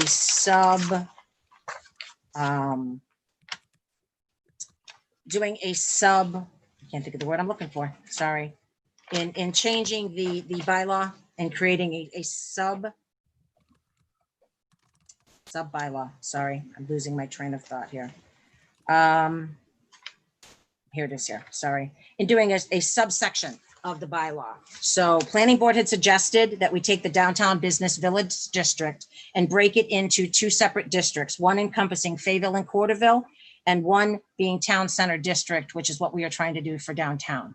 So based on the suggestions and the conversations we had, we went to Judy Barrett and we asked what would be involved in doing that. She said she could, on top of the design standards, she could actually create the bylaw. It would entail 8 additional hours because she had already started the work on it. Once the contract is updated, she would have the deliverable ready on that for a first draft on Wednesday, tomorrow, by the end of day. So we had agreed to the 8 hours. We thought it was reasonable to be able to move forward with that. And again, Julie and I were both involved in that conversation. We also built in an additional 4 hours. With the bylaw is also going to be a comment matrix. And the comment matrix will go to planning board, EDC, and any other shareholder that would like to comment on it. Also included in the 8 hours is Judy taking all of the comments that come back and updating the bylaw. But we had figured there's the potential, based on the number of comments, to be able to want to have at least one more joint meeting with planning board so we can all be on the same page with changes. So we built in an additional 4 hours. Just in case. So that's where the $2,100 additional dollars had came from. So we would expect the draft, but she needs to have an executed contract to move forward. So it made sense where Judy is under the direction of point person Julie Conley from EDC and myself, that the quickest way to get this done and start moving forward on the timeline and trying to meet it was to have the Board of Selectmen update the contract. And Julie, if you'd like to bring her in, she might add something to the conversations that we had with Judy Barrett. So Vanessa, if we could bring, or Katie, if we could bring Julie in. So the 2,100, Lisa, is 12 hours at 175 an hour? Correct, Okay. Correct, yes. So in time, trying to get to the original 5,000, that's where the difference was. It didn't tie out, even though the contract, the original contract before this one had said it would be billed at the rate of $175, but not to exceed 5,000. The numbers didn't jive. You couldn't get an actual number in, and clarification was provided in an email today that was supposed to be 28.5 hours. Okay. So that's the difference on that. So what I'm asking is to adjust the contract to $7,087.50, which is the original 28.5 hours and the additional 12 hours. Okay. Okay, And we Ju- have Ms. Connolly, if she has Yes. anything to add in this area before, seems a pretty reasonable vote. Sure, Julie? I don't have much to add. Lisa gave a great summary. Thank you. We've had a few really good conversations. We had a great discussion at our meeting last week. We had a great discussion with Claire, who's the administrator of the grant that all this funding falls under. And we had a great conversation with Judy. I think she's prepared now. We've given her a lot of information and we're hopeful that we'll have a good product coming soon. We have a EDC meeting scheduled for Friday to go over the comments and obviously share with the other boards and committees, and then come back and, knock on wood. I'm trying not to get too excited, but after working on this for the years that we have, I'm cautiously optimistic that maybe we have a path forward to getting this done. So thank you all for your support in that. Yeah, and I'll also add, Marty, that on planning board meeting last night, I gave them kind of the same update that I just gave you, that Judy is drafting the zoning change. I had requested from them that they put it on their 11/2 agenda for comments and review, so we can try to stay as close to the timeline that's been put in place, whether or not town meeting happens in the spring. I mean, ultimately, I think all of us want the best bylaw that's going to pass town meeting with support from everybody. So in trying to be respectful of the timeline that's there, planning board has put it on their 11/2 agenda. I know, Marty, you're putting it on an agenda. So we should be able to get comments back to Judy after the planning board meeting. If EDC's meeting this Friday and we're meeting on the 27th, I believe it's on the agenda, and planning board's meeting on 11/2. So we'll get the comments back to Judy from the comment matrix she's sending, and we can start moving forward with a collaborative effort to, to bring this to town meeting, which has been the goal, I think of everybody for a long time. So. Great, good stuff. All right, and we will. I think, assuming it comes in on Wednesday, then we can even have it on as. I think we're gonna have a long meeting with Capital on the 27th, but I think this is important enough to get going as quickly as possible. This can be, again, I'm trying to be as narrow as possible on the 27th for the agenda, but this is one that we might add on. And I think it's great. We're going to have it tomorrow afternoon, that if it can, we'll, as soon as we get it, it'll be forwarded to Mr. Purple to forward out to the board. So everybody can start looking over it and getting their comments together. And, it might streamline the process a little bit as well, Marty. All right, so I'm going to move to approve the revised contract for Ms. Barrett as described by Ms. Braccio. I'm not going over those numbers again. Second. Seconded by Mr. Stivers. Any discussion? All right, Ms. Braccio. Aye. Ms. Malinowski. Aye. Mr. Shea. Aye. Mr. Stivers. Aye. And I am aye. It's unanimous. Thank Great. you, Julie. Thank you, Julie and Claire, and, Yeah, for everybody. hanging in. Does that mean that Judy has to work 28 hours between now and tomorrow night? No. Well, the performance standards, I don't know if I said this, the performance standards are actually included in the $7,000 price, because you can't get the bylaw without the standards, obviously. So, Okay. thank you. Whatever she needs to do. All right, we are done with the consent agenda. Other matters. 7A, Lisa, this is you again, the cemetery policies and procedures. This Is one's this going just to be a quick quick. update, or This is going to be quick.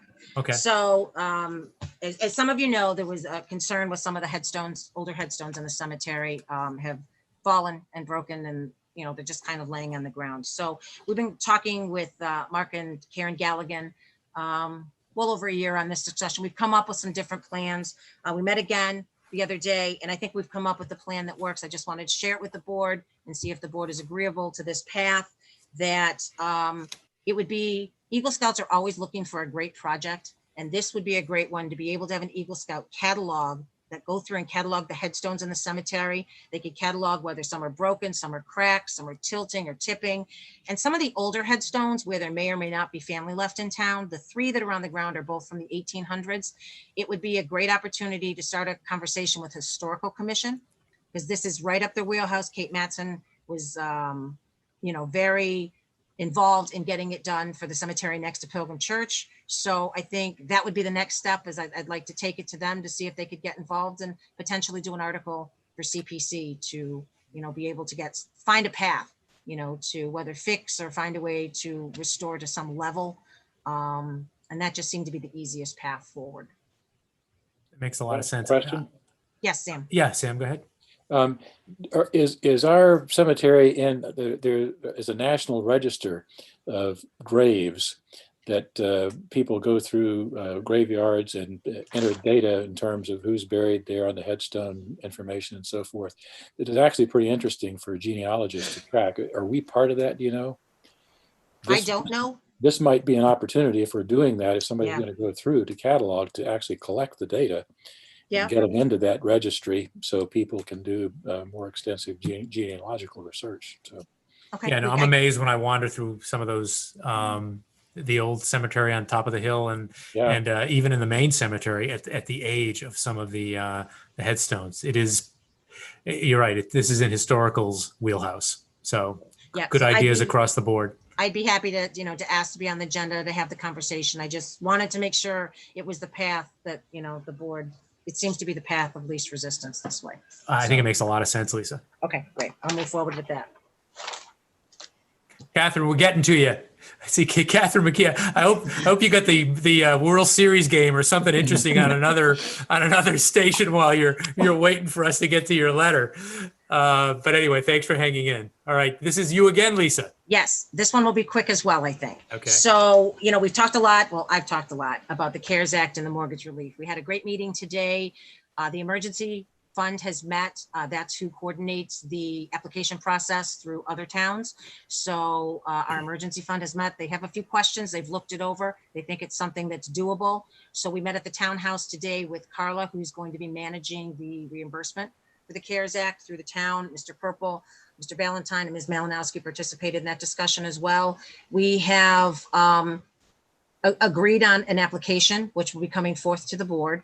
And it's a accumulation of Ashland and Holliston's applications, their guidelines. I'm working with Ms. Esposito tomorrow morning to get it updated between the two. So we should have something that works as far as the accounting standpoint for process.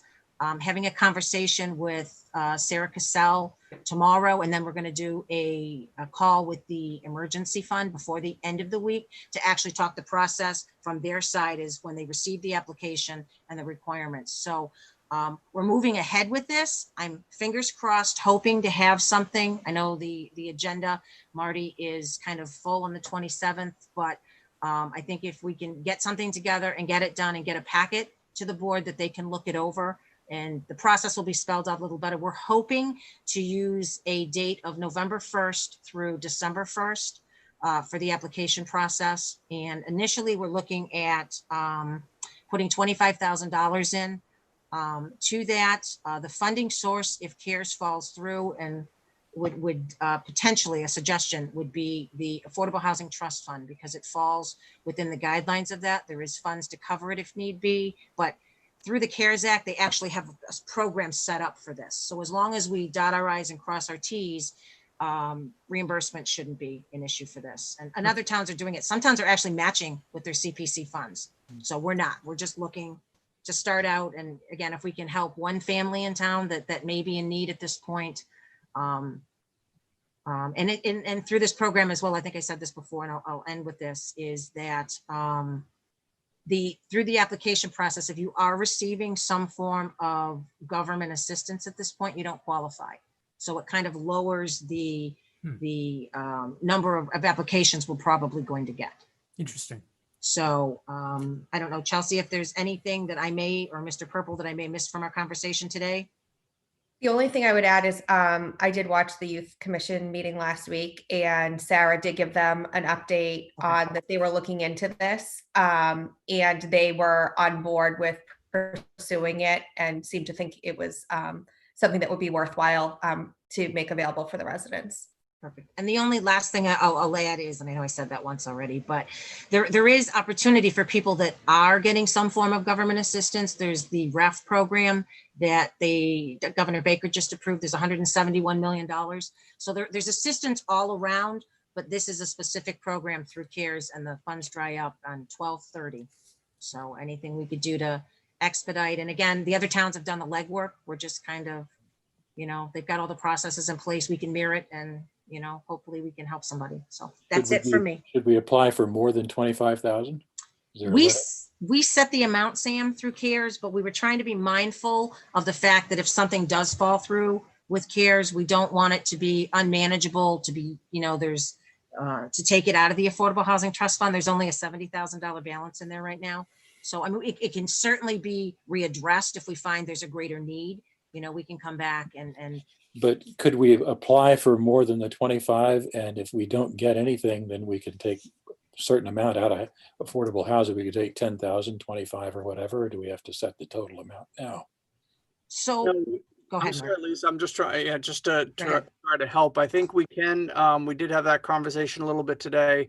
Town accountant said, we can be prospective on some of these things in that, and say we're doing this, this amount, but we anticipate, having X amount, X plus. So Okay. I don't know how much validation we need to have with that. I think to Lisa's point, if you've allocated 25,000 and we find out there's $40,000 in need, then then that's going to be what we submit to CARES. Yeah. So I think once the application process bears out what the need is, that we can adjust those numbers. Okay, just don't want to leave money on the table if there's more. I think there's a lot of money in CARES out there that yes, you got to take advantage. I think there's a real need for this too. So yeah, there is, Sam. Good. And Holliston, when they did it, started out at 25. They did it. They're doing it in 2 rounds, and they actually went through theirs in a week. So Wow. who knows? We may be back having a discussion on this again, but we thought it was a good starting point. And through the program, we would include up to 2 months, and there's guidelines, and you'll have all of that information. Good. before the end of the week, hopefully within the next couple days. Good. Okay, and the thing about the 27th, Lisa, is I'm just, it's not that it's getting jammed, it's that I'm trying not to let it get jammed. Okay. So, but if this is, time is of the essence here, if it's ready to go, then we can squeeze it on the 27th. But stuff that doesn't have to go immediately is not going on the 27th. No, absolutely. And Marty, I'll have a better idea after I talk to Sarah tomorrow, because if they can't, again, if they need additional time for the process, we may have to fluctuate the dates a little bit, and it could put it off till November 4th potentially. Okay. Okay, I'll know. Thank you. Catherine McKee, we are getting to your item. Everyone has seen the letter, the proposed letter. I mean, I think it's a terrific idea. And I also appreciate the fact that the Trails Committee turned it around quickly. And that the time is somewhat of the essence to get this done. I don't have any questions about it. It seems perfectly reasonable to me. It's continued, terrific effort by the Trails Committee to be able to do an entire loop around Southborough without leaving one of their trails. So nothing for me. Anyone else have any questions or comments? Good letter. Yeah, Mr. Shea. Agree. Excellently written letter. So the one question I do have, will there be parking proposed in the vicinity where this new loop is? It's one of the things, I'm very, very supportive of the trails and have utilized them on many occasions myself, but just want to make sure that we have adequate area for people to park vehicles who then choose to get out and walk on the trails, and we're not parking on streets, resulting in trespassing through yards to get to the trails, etc. No, Yes. that's a good point. Catherine, are you there? Yes, can you hear me? Yeah, we can. Okay. Good evening, and thank you again for letting me join the agenda tonight. So I appreciate everyone's time and that. So parking is a really important issue that is a problem kind of throughout town, and it's sort of handled and not in some cases. So in this case, and just to clarify, the Peninsula Trail will be part of the Boroughs Loop, which is inclusive of Southborough, Westborough, Northborough, and Marlborough, the entire community. So it's a 33-mile loop in all communities. And so the parking that we're proposing for this one section, which is currently being used by hunters, also as DCR has opened up the Peninsula parcel for hunting, is the little access road. There's a gate at the end of Central Street and Route 30 at the intersection. Across the street from Central Street, there is an option for maybe 4 or 5 cars to park there. So that would be what we propose, but the project needs to be broader in scope in that if we're going to put parking there, if we're going to allow people to cross the street, we're going to need to consider a crosswalk for that intersection to make it safe. So that's something down the line. Additionally, we would like to put parking on the other side, but MWA has a Stony Brook Road goes into their facility, and they use that frequently. So they did not want any parking on that side. They want to keep that clear for their vehicles, but we may be able to use parking across the street at Genzyme. They have a parking lot that is often not filled. So that might be something we could work out in partnership with that company. So those are some ideas for this particular section. Okay. All right. And again, I don't think we are going to solve it tonight, but hopefully we can just keep this in mind and just keep in mind that we as a town maybe need to think of additional areas that we need to provide the public to be able to access the trail system and utilize them effectively. Absolutely. And Brian, also, this will be down the street from Fayetteville Park. So although it adds a little bit of a walk, if you're out for a walk, it might not be a bad walk. You can park down there and walk along the sidewalk. However, then the sidewalk ends and you have to walk along the street, and it's a little bit tricky. And then you have to, approach kind of a dangerous intersection. So there are some dilemmas along, with that in mind, but we're looking to solve those, in chunks as we can. No, it sounds, Catherine, I'm pretty familiar with that area. Mm-hmm. And that used to be a state police facility up there. I think they use it as a firing range or something. Is there no parking after you get right off of the intersection there? Because there used to be a gate, and those state police cars went somewhere. Um, Are you referring to the Central and Route 30 location? yeah. Yeah, so there's a gate. You can't pass the gate, obviously, but you can put probably 3 to 5 cars there parked smart, I'll say. Not everyone's So, smart. but past the gate, they're not going to allow the gate to open, because I gotta believe there's some parking beyond that. Right. Well, so you have to be careful because there are some houses that are really close to the trail. So I'm certain they're not going to want to put parking next to homes. Yeah. But there may be an opportunity, to your point, Marty, that they put the gate further back and open that up a little bit more for some parking, because what we're planning on doing is adding some pretty nice interpretive and historical signs. So it may draw some interest from the community. So it might be something they would want to do to expand parking, but it just really depends on a lot of moving parts. All right. Well, again, it sounds like you guys are thinking about the right things and looking in the right places. So Thank you. Maybe if we had somebody on the NWRA advisory committee, he might be able to pull some strings and see if something can be worked out. Just conceptually speaking. Just conceptually. Yeah, I do want to say that we have a really great working relationship right now with MWRA and DCR, and we're really appreciative of that. So far, I mean, things are moving slow, but that seems to be what trends when working on these types of projects. So I do want to give them a shout out for all. yeah, Sam's doing everything he can to rectify that situation. I have not put my finger in their eye yet. All right. Is there a Oh, Chelsea, yes. All right.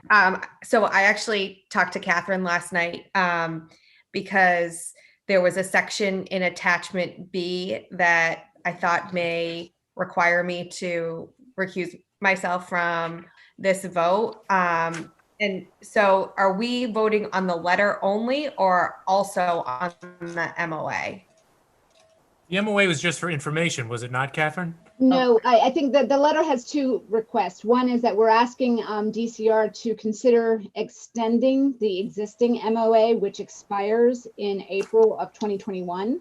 And the second request is, would you kindly move forward with the public access plan so we can get on and do our business with the trails? So to Chelsea's point, I read that section.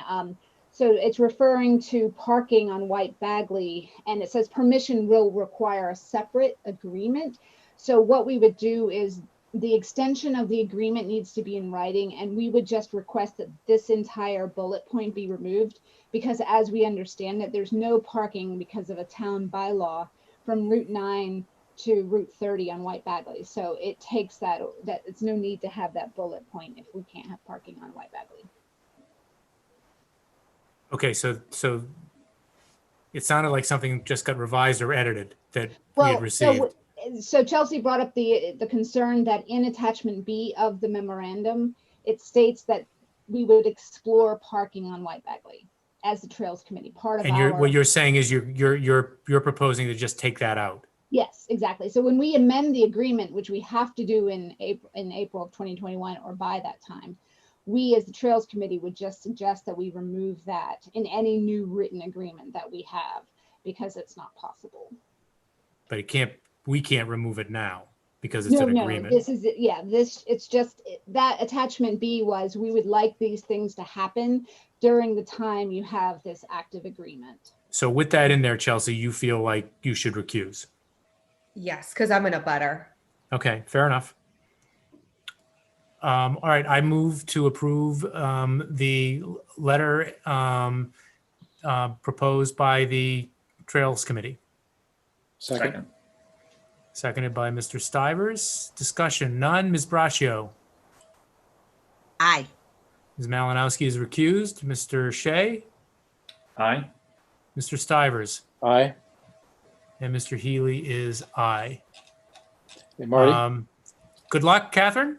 So may I ask a couple of administrative questions? Sure. So would this letter come from you, Mr. Purple? Yes, I will sign that on behalf of the board. Great. And then I will send you Jim Montgomery's email.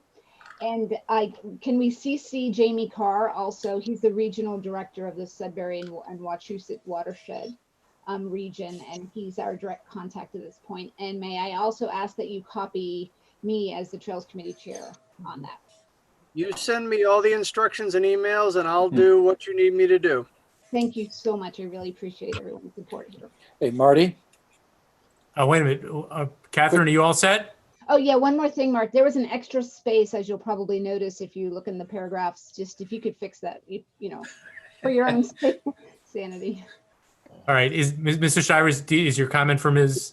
Yeah, McKee? one quick comment. Mart, to your point about the road beyond the gate there at Central Street, I just took a quick look on Google Earth, and that there is a long road there that has a lot of parking along it. So I would not rule that out in terms of opportunity, in terms of asking the question. So Yeah, the state police used to use it.